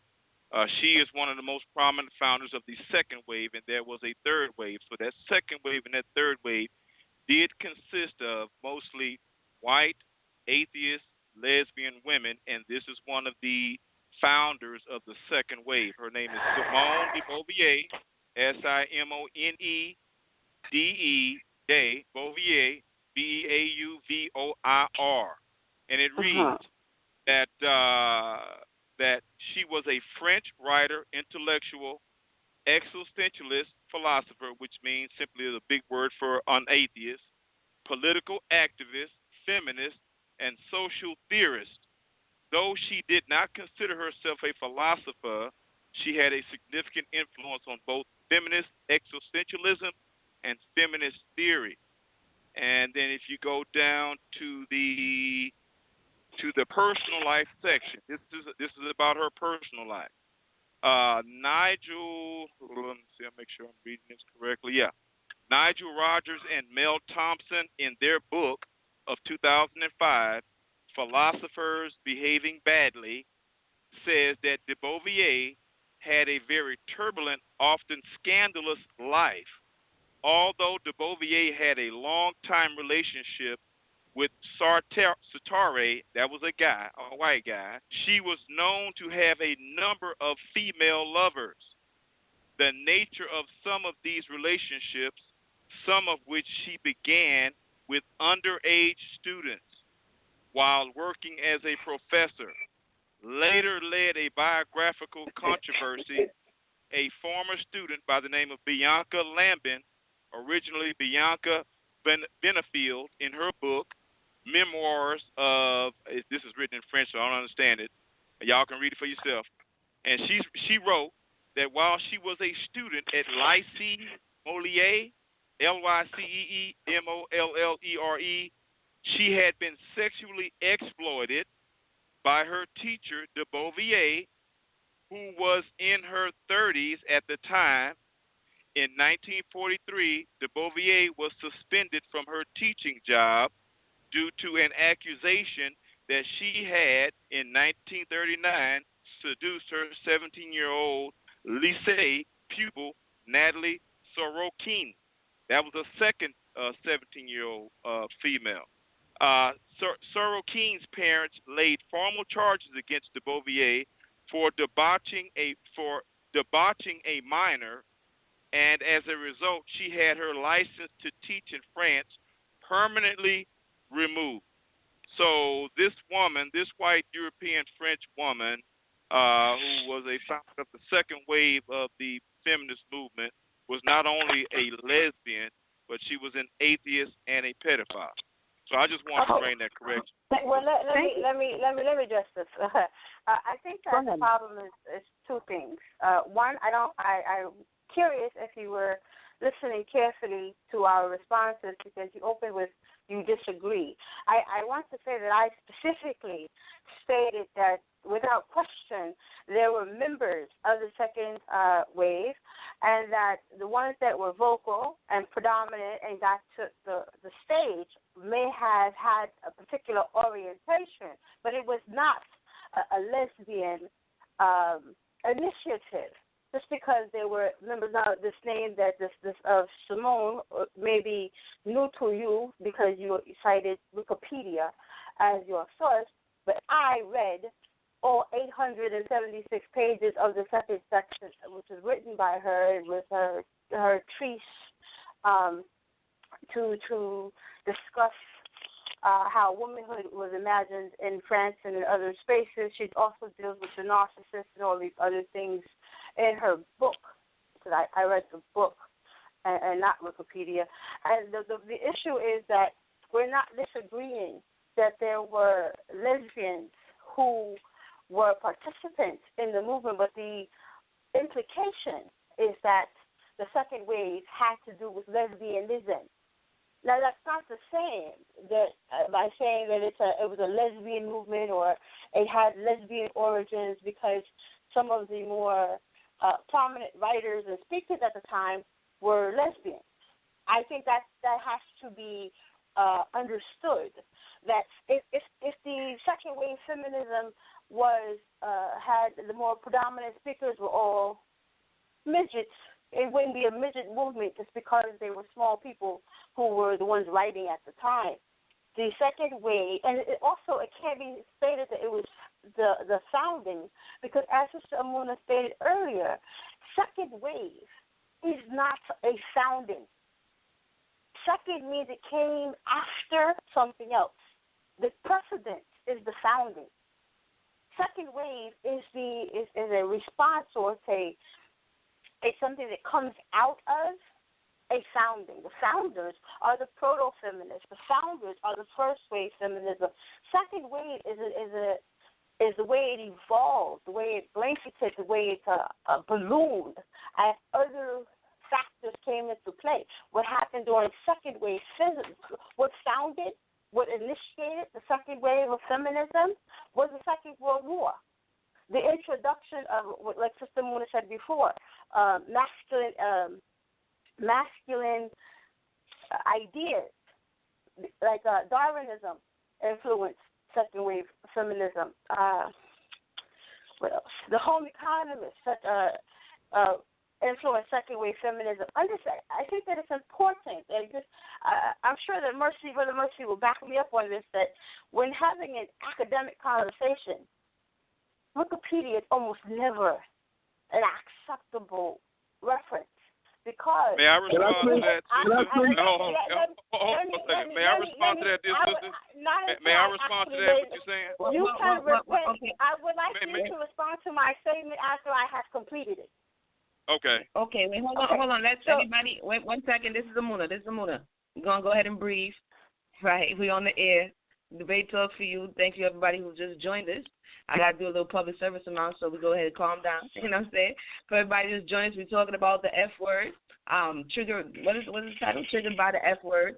Talking about feminism, how it is affecting our community, the ways in which we use it to silence and one another, and we're getting to the root of it. So, we're going to keep it clean, keep it professional, keep the energy to a nice, good flow. So everything will be everything. So I'm going to go ahead and I'm going to come off the mic now. So my sister Mayanah is going to finish her thought, and then we're going to go back to the caller, and then we're going to proceed. Right. So Sister Mayanah, the mic is yours. And the reason why Wikipedia is not usually accepted as a source is because Wikipedia has sources.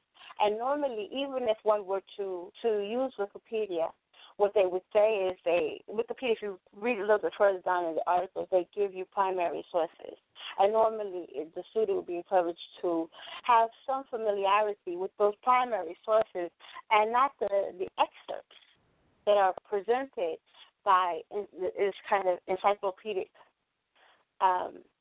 snapshot of the process. I think that because we are looking, or perhaps you've only had an opportunity to see this name and find out a bit about this individual, that it has colored your idea about what the second wave represented, because this woman represents, or her personal life represented a particular thing.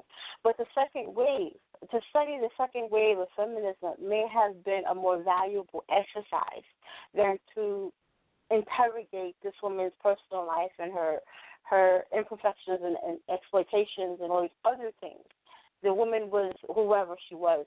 I don't know anything about her personal life. I know about her writing, and I know about the topic, which is feminism, and all. We are considered to be in the fourth of the waves of feminism now.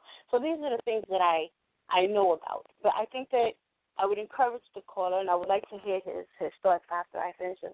I would encourage the caller to think about what the second wave did, what the components were, what the arguments were, what the initiatives were, more so than isolating this one woman, and she's only one of many who emerged as the writers. And so black women writers are writing at this time too, who aren't involved in pedophilia, who aren't homosexuals, who aren't all of these things.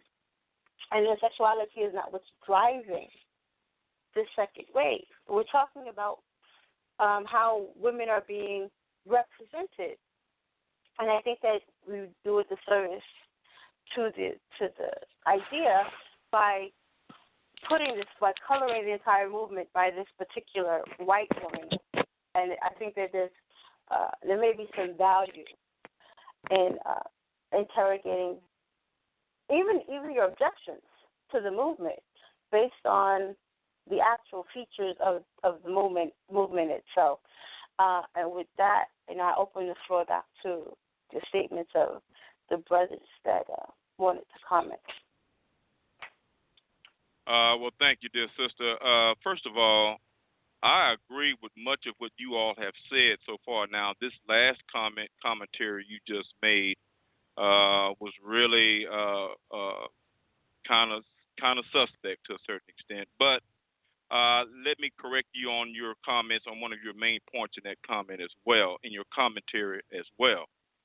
First of all, the brother that called in, he did not say it. He said this to you as you were trying to correct him, and I agree with him. He did not say, and I did not say, that lesbianism was the agenda of the feminist movement. I did not say that, and they're not lesbians who were the founders or the creators of the modern, and I know I'm not using the of the modern feminist movement. And you ladies, both of you ladies said no. So I was simply calling in to bring in the correction that the brother was correct and to provide information and evidence of that. Now, dear sister, you have fallen into, the same internet cliche mentality of most people, all right, who say, oh, well, Wikipedia is not a source. Wikipedia is not a source. This sister, okay, sister, excuse me. No, you did say that to me. No, I didn't. Sister, okay, can I finish, please? You mentioned Wikipedia to me about 5 or 10 times in this commentary that you just gave, and you were basically debasing Wikipedia as a source. Now, dear sister, this is for your understanding, okay? Wikipedia online is an online encyclopedia, just like there are online dictionaries, okay? Now, dictionaries and encyclopedias are never sources, dear one. They are references. They are reference material. Just like if you go to a library, you go to the reference a library, okay? And they refer you to the sources. So, yes, Wikipedia is not a source, okay? It is an online encyclopedia comprehensive reference site. And at each article of Wikipedia, if you look at the bottom of every Wikipedia article, the sources are at the bottom of all Wikipedia articles. So Wikipedia is the reference.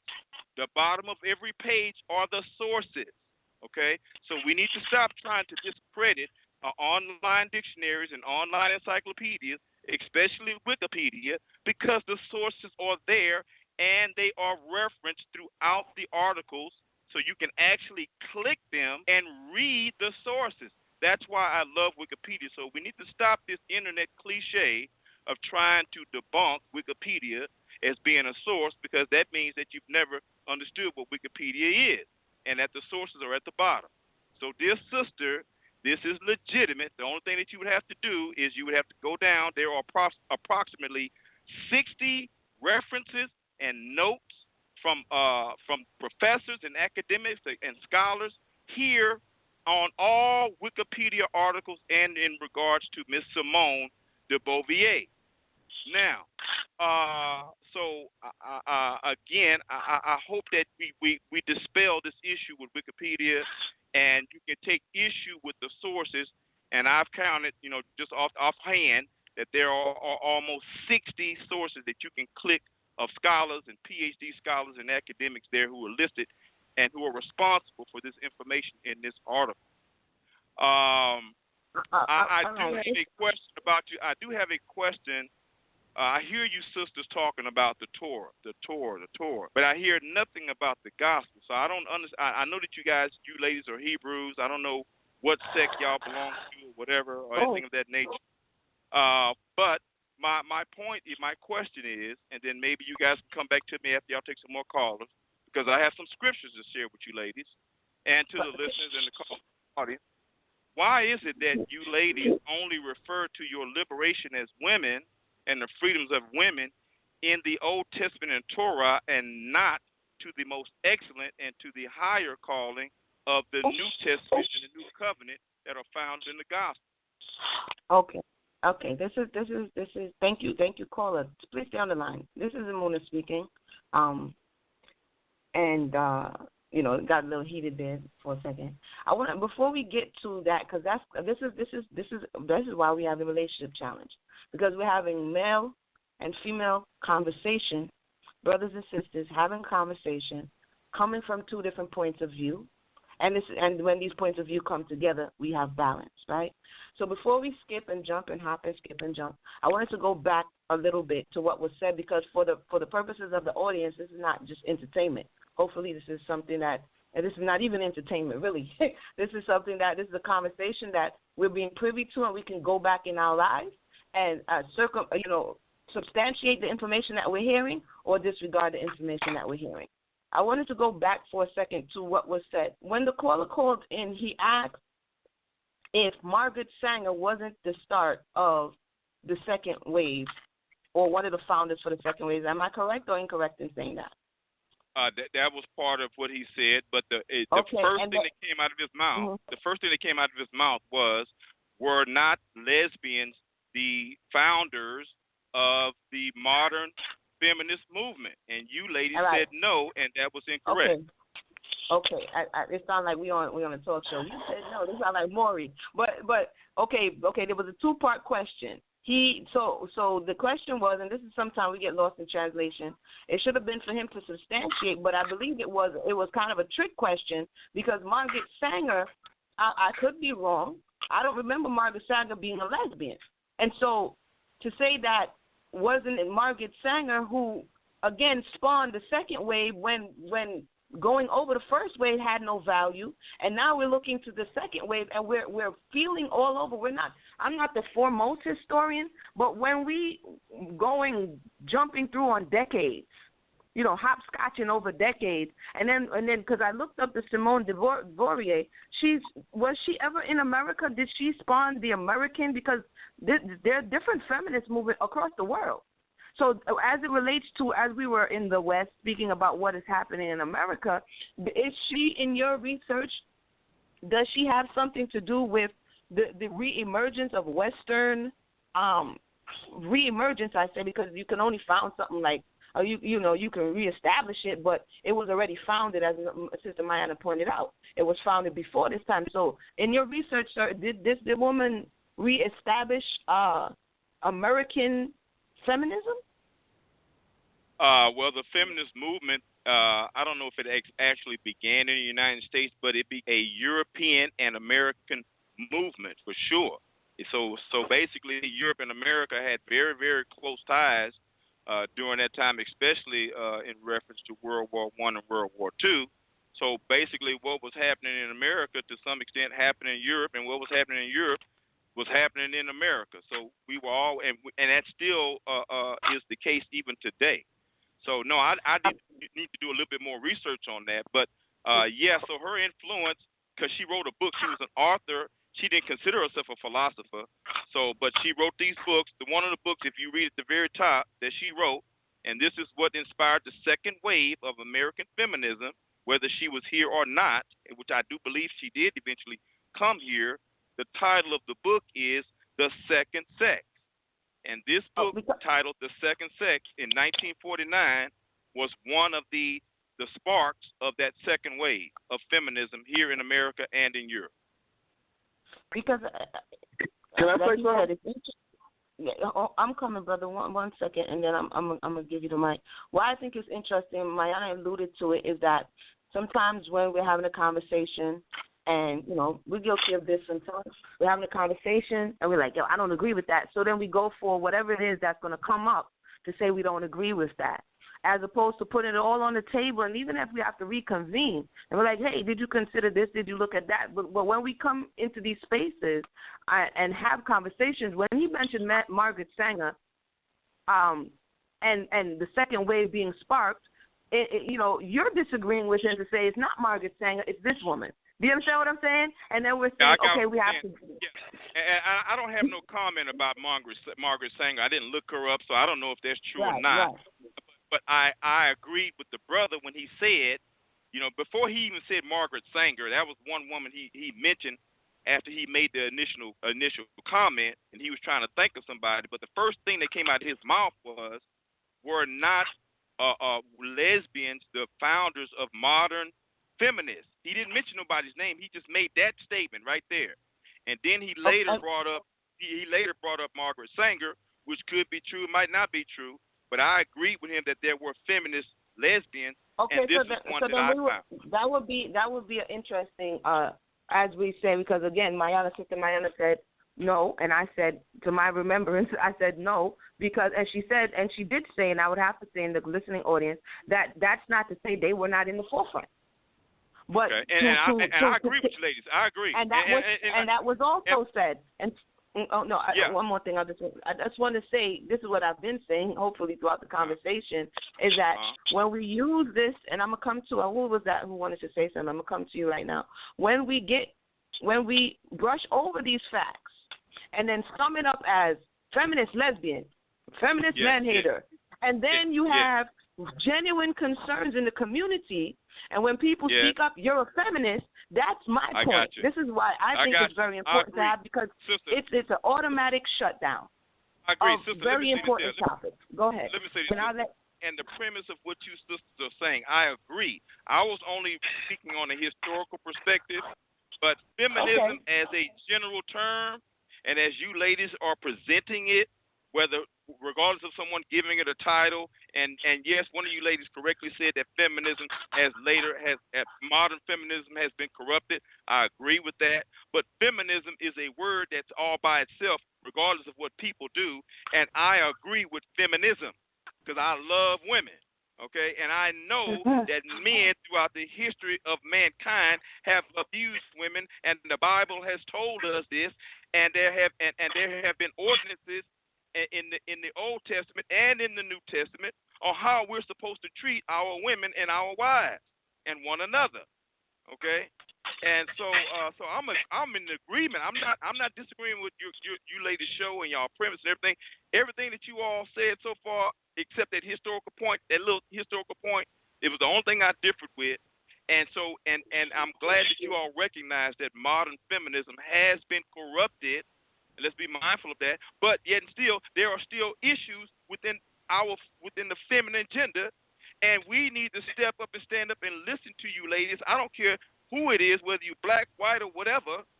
And we need to be real men and stop running over our women and taking advantage of our women. And I am in solidarity with you ladies like that. And I am a brother who will get in a man's face and tell him that he's wrong and that he's not treating women right or his woman right.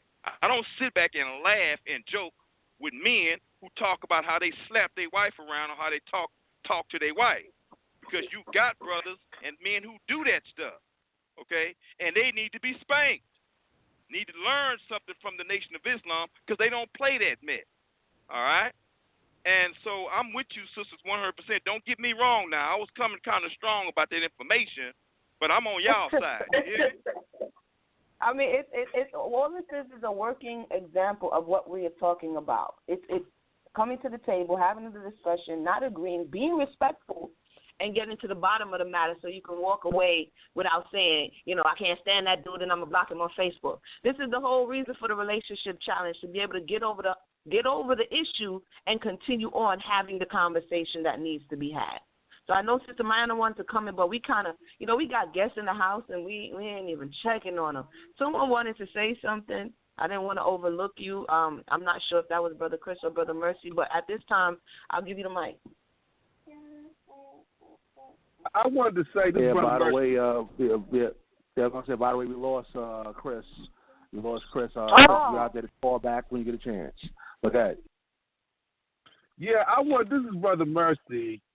And what I wanted to say to Black Jesus is that why is Black Jesus arguing over a white woman's history? I have no idea.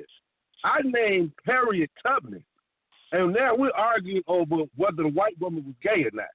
I'm trying to figure out, let's learn about Harriet Tubman and what she did. Because if you read about Harriet Tubman, she is the first woman to lead slaves out of slavery. Okay? That, to me, if you want a positive feminism example, we should be talking about Harriet Tubman. And see, this is the whole problem I have with black people. This is it right here. We arguing with white man's history. Really. And what they wrote about what happened with them. Look, them people don't care about us, okay? When we really figure that stuff out, they really don't care about us. And the reason why I say this is because, we got real problems. Where does country come out from? The ladies say the black man in the Hebrew community is calling the black woman a feminist. That's where this whole topic comes from. And now we're talking about who some French lady is. I mean, really. Let's talk about what's going on. What's going on is we got black men calling black women feminists. Okay? And number two, feminism, if we want to be honest about it, if you want to look at the historical and talk about white women, black men are going after white women. What about that? So I just feel like there's a whole lot going on that we're not talking about. When you talk about Harriet Tubman, come on, man. We talking about Harriet Tubman. Let me give you another name, Rosa Parks. Come on, man. And then you're going to name that French lady. Really? Really? What has that French lady done for us? Really? Be honest. Who done more? Harriet Tubman or that French woman we arguing about? Harriet Tubman done more for us. Let's be honest. That's why she's going to be on the $20 bill. That's why that French lady not going to be on the $20 bill. And I think she was gay. That's just my opinion. That's just me. I don't like white people. But, my point is this. But you know what? I would say this. I know we got more calls than a bar. I know. We have 30 minutes left, so that's letting you know. Yeah. I'm almost done. My bad, Sal. I shouldn't have said that. But the point is, I look at what they've done to us for hundreds of years, and all I hear black people arguing over is the European history, and I get sick of it because we just ignore all of our stars that we got. I mean, we got Harriet Tubman, we got Rosa Parks, we got Martin Luther King, we got all these examples that we could be talking about. And really, the feminism movement should have been started by Harriet Tubman. It should have been started by Rosa Parks. I mean, those are the people we should be discussing. But we spent this whole 2 or 3 hours to learn about white people and what they haven't done for us. But that's all I wanted to say. All right. To the call now, right? Yeah, they've been standing by. We're going to come back to you, Sister Maya. Let's make sure the callers know we're not neglecting you. If you have a hand in the air, Brother Sal is coming to you right now. Brother Sal? All right, let's go to the phone lines. Let's go to 313-784. You're live in air. 313-784. Can you hear me? Yeah, peace. How y'all doing? Hey, sure. Yeah, pretty good. Oh man, damn, glad I got on. Anyway, I just wanted to say, in regards to the topic, that was, as far as like when people kept saying, and what I wanted to say as far as, like our relationships with each other and stuff like that, when the person keep trying to bring up Torah and saying that, the reason why we got these problems is we up in this captivity. And Torah, and it's like, people, I mean, have you read the Bible? Israel was never doing what they were supposed to do. You know what I'm saying? So it's certain stuff that you really can't look to, with that. You know what I'm saying? And you got people just over here, just, in this state of mind or whatever house analogy you from, and, they still is doing things and selling our women out. You know what I'm saying? If you go look at it, you gotta take it all.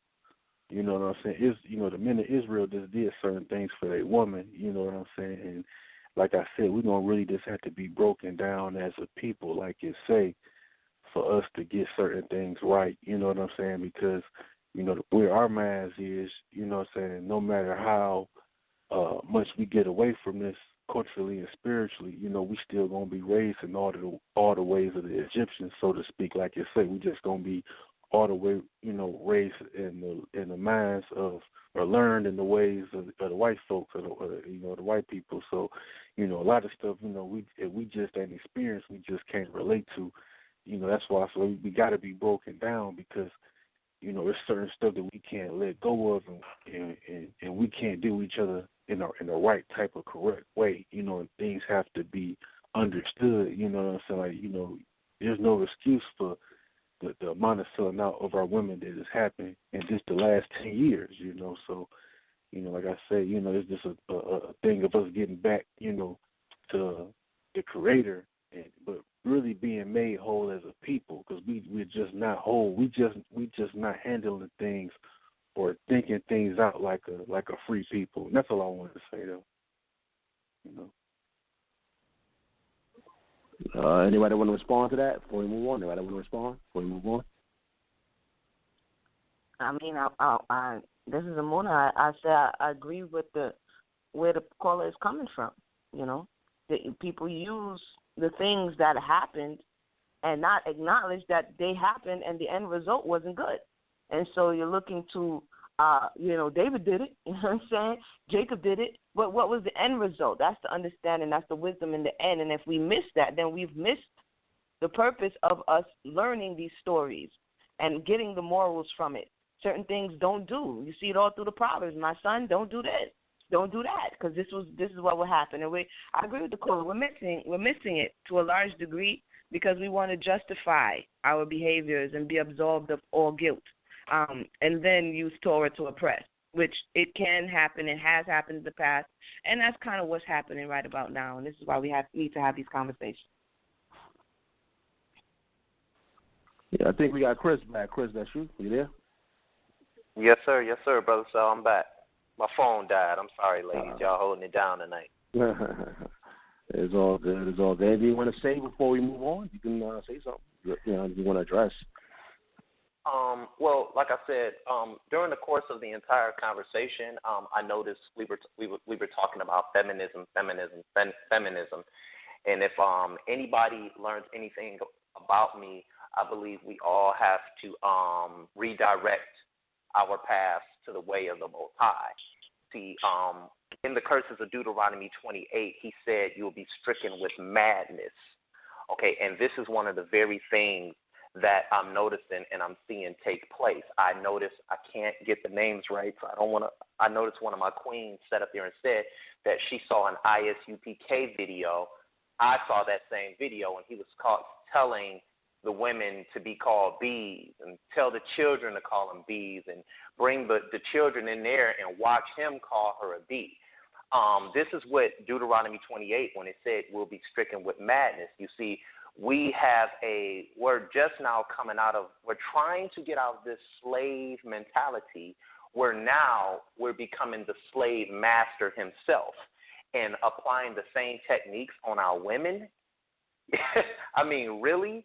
See, this is what the Father said when you will be stricken with madness. And this is what I see happening now, all for one thing. We won't return to the Father. You see what I'm saying? He said when he redeems us, he's not going to redeem us for our own sake. He's going to redeem us for his name's sake. So I think we owe it to him to return back onto him and to follow his statutes. And it's just not about following the commandments and his statutes, but it's living the way he intended for us to live, which was completely separate. This has been a great topic, but I noticed a lot of the westernized culture that has affected our people the most. Well, it has affected our people the most. It has completely destroyed us. Feminism shouldn't even be an argument had it stayed the way he ordained our household, which was him, the husband, and the wife. That is it. All right, I believe we have Ahwar Da Swordsman calling in. All right. Ahwar Da Swordsman, what's going on, man? Hey, how y'all doing? What's up, Anwar? What's up? How y'all doing? Brother went AWOL and then called in. What's going on, brother? No, I just got off a show. That's why, yeah. But I was calling in because the brother said something about that tape on YouTube with that nut disrespecting the daughters, man, and it's embarrassing. Yes, sir. You know, I mean, who do that? You know, what is that? That man need a straitjacket or something, man. Like I'm gonna call up that place and say, take that down, man. That guy, I mean, let that go out. I mean, these guys doing more damage than good, man. You know, it's real embarrassing. I hated it, man. I was like, oh man, and I apologize to the daughters, man, on behalf of that nut. We not like that, man. All right, please accept our apology on our behalf. We're not like that nut. That's a nut. That don't represent our fathers in our heritage. I don't know. That's satanic. I just wanted to say that. All right. That's Ahwar Da Swordsman right there. We appreciate the brother. Let's go to another caller, though. We got another caller standing by. Let's go to 913-488. You're live on air. Hey, Sal. Once again, this is the guy who called in earlier. This is Morey Yakel, the mighty Hebrew. Mighty Hebrew. Okay, so I just wanted to address this comment. Can I be heard? I'm hearing the echo. Yes, sir. Okay, I just wanted to address this to Sister Mayanah, and I say this in the spirit of all humility, but I have to say this. There's such a thing as the spirit of Torah, and earlier you mentioned that you were a woman of Torah, but correct. I want to say this: when you was having the conversation with Black Jesus, I think Black Jesus was his name, and he was talking about what I had said earlier with respect to lesbianism and Margaret Sanger and that whole thing. The point I want to make is that when he said that, after he spoke, did you ever hear of something called a veiled threat or like a veiled insult? This is when you insult someone, but you try to hide it behind something else. And that's what I got from you, because you kept quoting to him that he only looked at Wikipedia that you Right. read the entire thing. And let me Correct. say this. You did the same thing to me. You did the same thing to me, but I didn't respond to it. Let me just say that is not the spirit of Torah. If someone doesn't disagree with me, if someone has a different viewpoint than mine, I don't have the right to issue a veiled insult just because I don't agree with him. And that's what that came across. I don't know if you understand that, if you meant it, but that's how it came across to me when you spoke to me. And when you were talking to Black Jesus, you did the same thing. So, my sister, I have to tell you, you need to check yourself with that. I'm out. Can I respond to Yakel? Yes, you can. I was asking the host. Okay, let the record show. First, I hear you.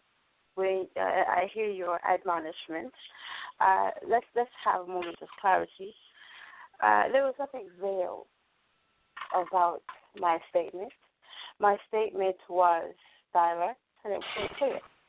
What I said was Wikipedia is an encyclopedic excerpt and that it is a snapshot of an idea, and it is not the same as having read any of the sources that are listed at the bottom of those encyclopedic entries, such as Wikipedia. Now, there was nothing veiled about that statement, and indeed it's clear, concise, and it's direct. So you meant to insult him. So you're saying you meant to insult him. If he doesn't know, I cannot control how someone interprets a fact. This is a fact that the encyclopedia has excerpts and entries that are not the same as complete books. If you feel that it's an insult to say you have received only a portion of information as opposed to a complete, having read the complete body of work, I don't see how that would be received as an insult. But I accept it if you say that you felt that was insulting. You asked me my intent. That isn't my intent. The essence of Torah is to be honest and to be direct, and that is what I was. Allow me to finish. And that is what I was. I acknowledged that it was an encyclopedic entry. I acknowledged B, that it contained sources that had the body of work behind it. And then I said the body of work behind it would have more weight, in the same way that I would say that if I wrote a paper about a book, the book would have more weight than my paper on that book. That would not be an insult to my writing of the paper. It would be a fact that the book has more weight. That is what I said. And I don't know now if that felt insulting to you or to him. I can apologize for not presenting it in a way that could not be received in that way, but I will not apologize for making a fact clear. Furthermore, I would like to continue on to say that, sir, the idea of whether or not there were lesbians or what have you was acknowledged by me. It wasn't denied by me. What I said was they were not the founders or the single. It should not be put in. This was a movement founded by lesbians. In fact, American modern. No one asked me who it was. It would have been considered Gloria Steinem. Or if you were talking about second wave or third wave feminism, it's the Gloria Steinem. But when we're talking about founders, what we tried to impress upon you was that proto-feminism would have been the founders. The period that Bro.Mercy keeps talking about, where there is Harriet Tubman. The people who are talking in that period were called proto-feminists, and it would have included people like Harriet Tubman. It would have included all of the people in her period of time. Those would have been the founders, because they would have been the ones that were the genesis of all of these other movements that come from them. But modern feminism is usually attributed to Gloria Steinem or this lady, Betty Friedan, whose book I'm looking at right now. So that was that. But I appreciate that you called in to give me that admonishment.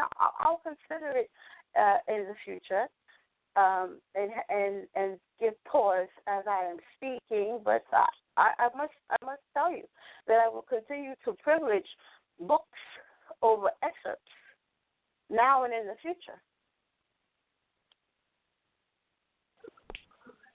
All right, Emunah, we only have like maybe 15 minutes on the air, so you can speak some words. If you want to wrap it up, you can wrap it up. It's up to you. Okay. All right. Well, we want to thank the caller for calling back in. This has been a lively discussion. Again, we're a work in progress. Sometimes we come to the thought, like, okay, we're supposed to be perfect. That exchange that we just saw was real. It was real. I appreciate both parties and all parties involved for showing the realness of we err, or we come across in a certain way, or we offend. Are we offending in truth? Are we offending in ego? All of these things are important, because as we go through this healing process, I'm going to keep saying it, as we go through this healing process, we have to come to terms, like the caller said earlier, that this is our condition. If you're coming out, if you're a child of an enslaved individual, a grandchild, a great-grandchild, you're coming with some stuff.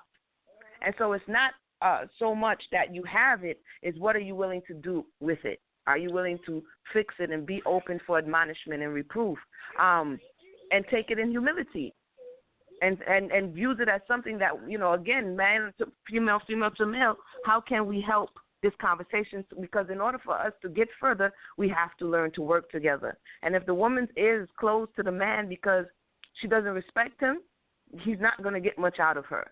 And if his ears are closed to her because he doesn't respect her, then that's the same thing that's going to happen on the other side. So I'm going to go around now. Brother Sal, we don't have any more people on the phone now? I'm still here. Yeah, nobody else is person number one at this time. Okay.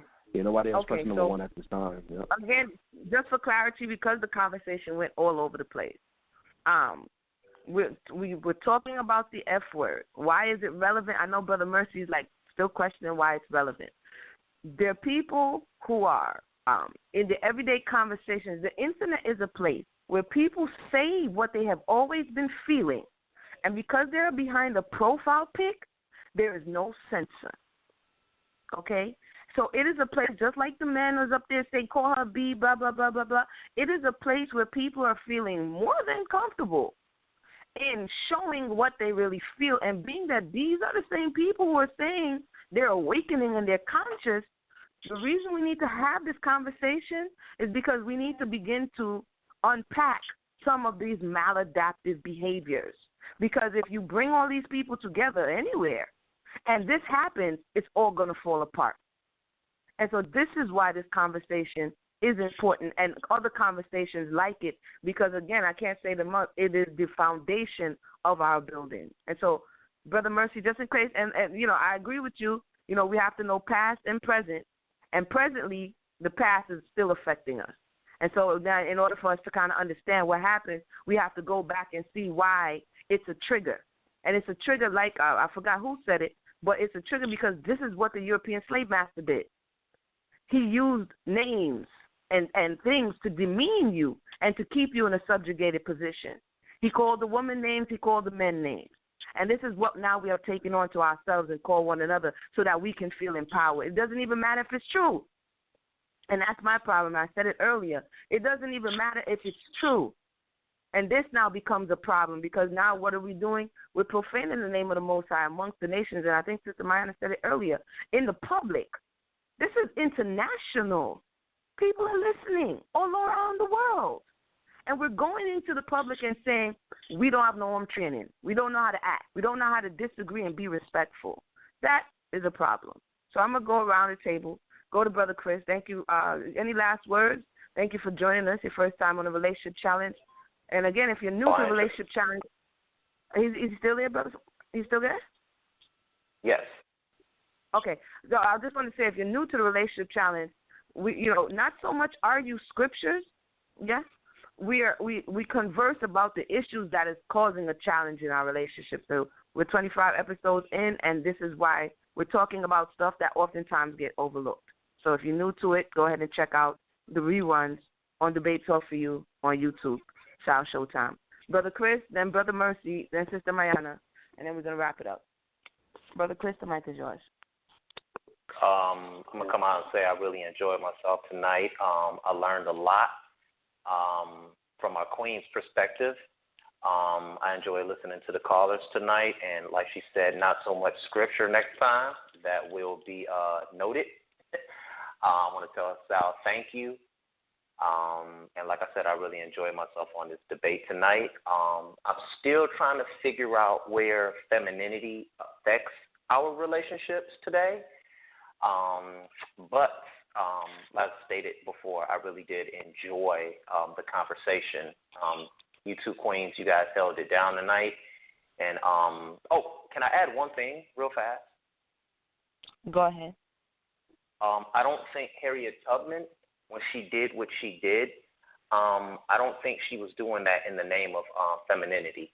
I don't think she was doing that to be a feminist either. So I think she was doing that because she was sick and tired of being a slave, and she decided to fight back. That's all I want to say.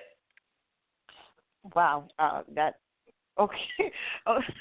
it lends to the birth of movements. Sometimes movements, what we'll consider rebellious, is not like somebody sitting there planning, like, yeah, this is what I'm going to do. It's exactly what you said. Someone who's being oppressed and sick and tired of being oppressed, and then out pops this revolt against oppression. And so this is what we've been trying to say the whole conversation. And I listen pretty good, but I just want to make that clear.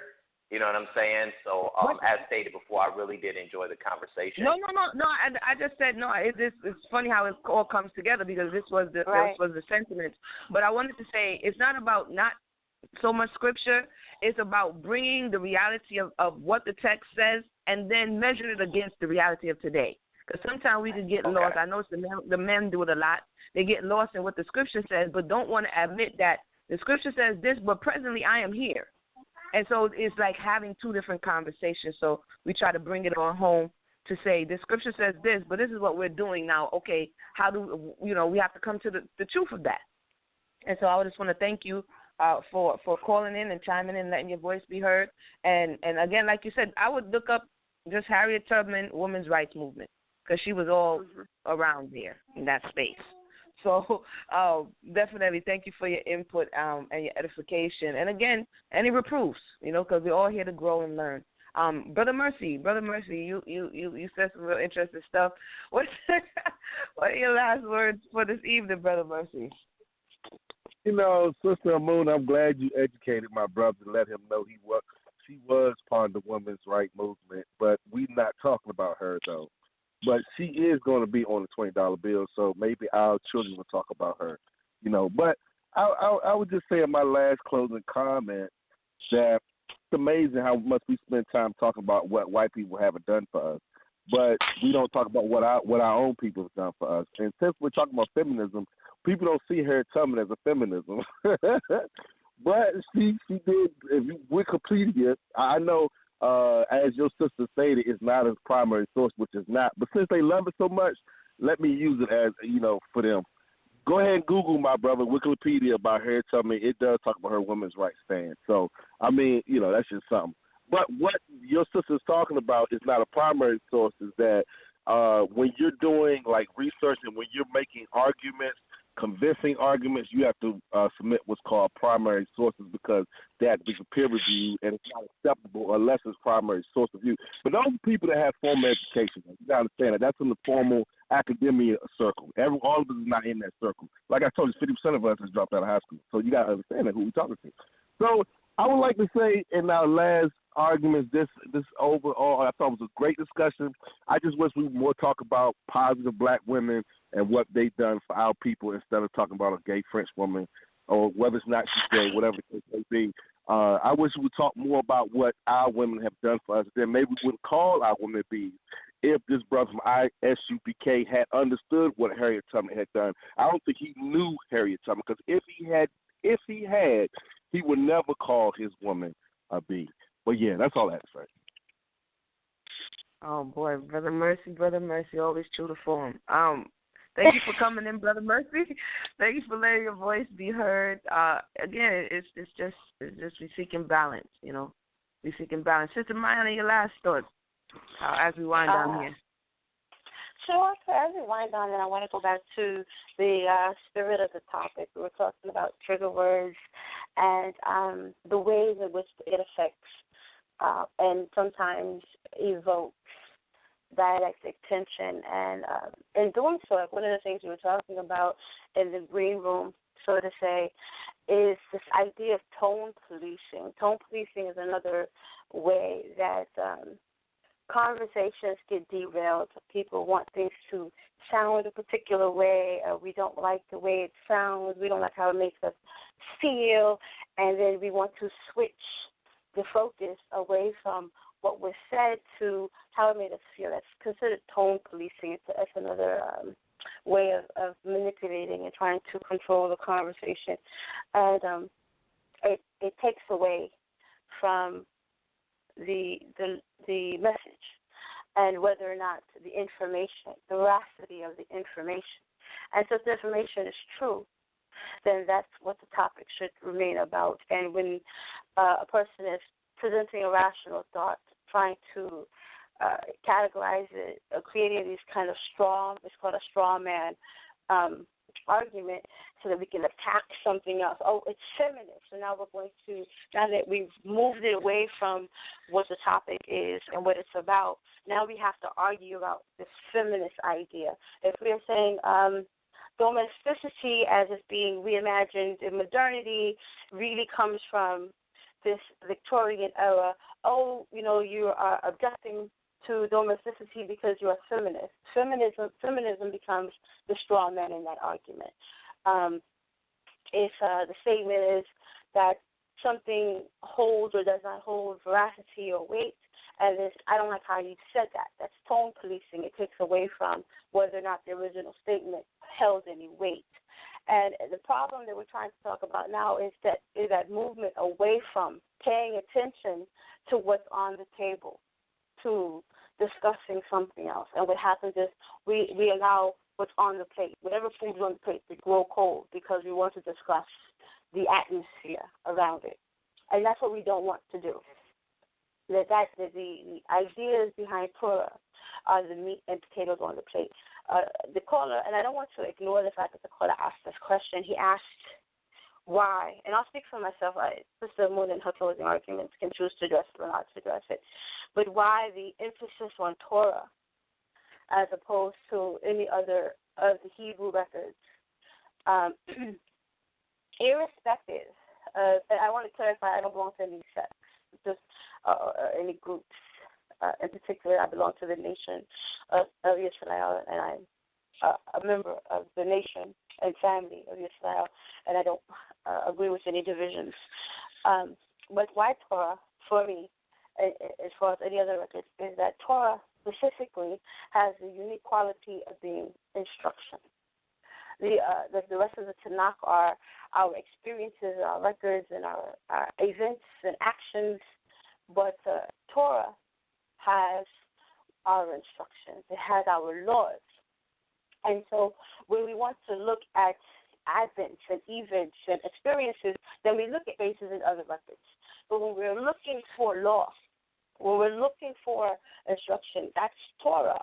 We can always go and see how Torah plays out through time and through space and among our ancestors by going into these other records. We can go into Enoch, we can go into Joshua, we can go into Jubilees, we can go into the Common Era records, sometimes called the New Testament, and you can do that to find information. But when you want to look for law, the law is Torah. And so what we're talking about here is those principles that guide the people. And when we're doing that, we're talking about Torah. You can't go in all of these records where all of these people are doing all of these actions. Ideally, they're doing it because there's this set of principles that have been established. Irrespective of what record you are privileging, those other records are still building on the foundation which is Torah. So, again, we tend to go back to the beginning, and for old Hebrew thought, whether even Christians, whether they accept it or not, the genesis of that thought, the foundation of that thought, is, to be a well-rounded Hebrew, you have to be Torah-centered, irrespective of whatever other documents you include or reference or privilege. But Torah will continue to be, a part of that body of work. So I just wanted to make that stated. I don't want it to be thought that I would avoid that question. Torah is central for me, and I think that I'm fine with that being understood. So with that, I say good night, everybody, and I hope that it was helpful, and many of you know how to reach me if you have more questions for me. So good night for now, and I'll see you next episode. Shalom. All right. Thank you. That was Sister Mayanah. That was all of the guests. That was all of the listeners.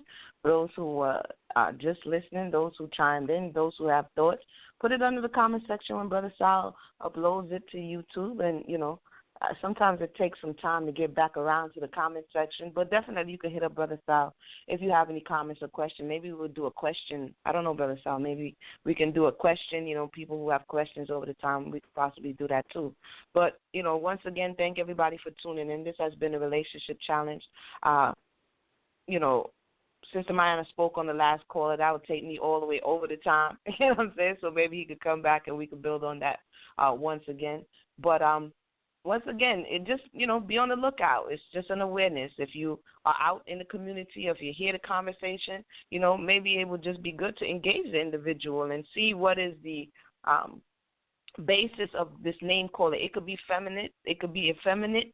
It can be calling people bees. It can be calling people Jezebels and demons. We just have to be a little bit more mindful before we just, Salem witch trials everybody, to actually diligently inquire about a situation before we hand down a judgment, because calling someone a name is a judgment to a degree. You are judging them and putting this name upon them and having them to bear this in the community. That's not a light matter. So with that said, I want to thank everybody for tuning in. My name is Emunah Yisrael, co-host of the Relationship Challenge. Thank you, everybody. Brother Sal, showtime. The mic is yours. Yeah. Shout out to Sal Showtime. The Almighty Spawn. I am God of music. The Almighty Black God Spawn. And this that debate talk for you. We got that straightforward truth. We can see both sides of the end. You can say the same or change all your views. This that debate talk for you. We got that straightforward truth. We can see both sides of the end. You can say the same or change all your views. This that debate talk. For you. We got that straight talk. The truth. So what you waiting on? If you ain't trying to learn it, what you hating for? Say no more. Yeah. Speak your piece, leave in peace, and don't be violent. Don't be swayed, don't get played like a violin. Ain't no fussing, just discussions in the lion's den. Hot feet burning up like a fireman. The subject matter's obvious, though it can vary. We discuss a lot of religion and politics.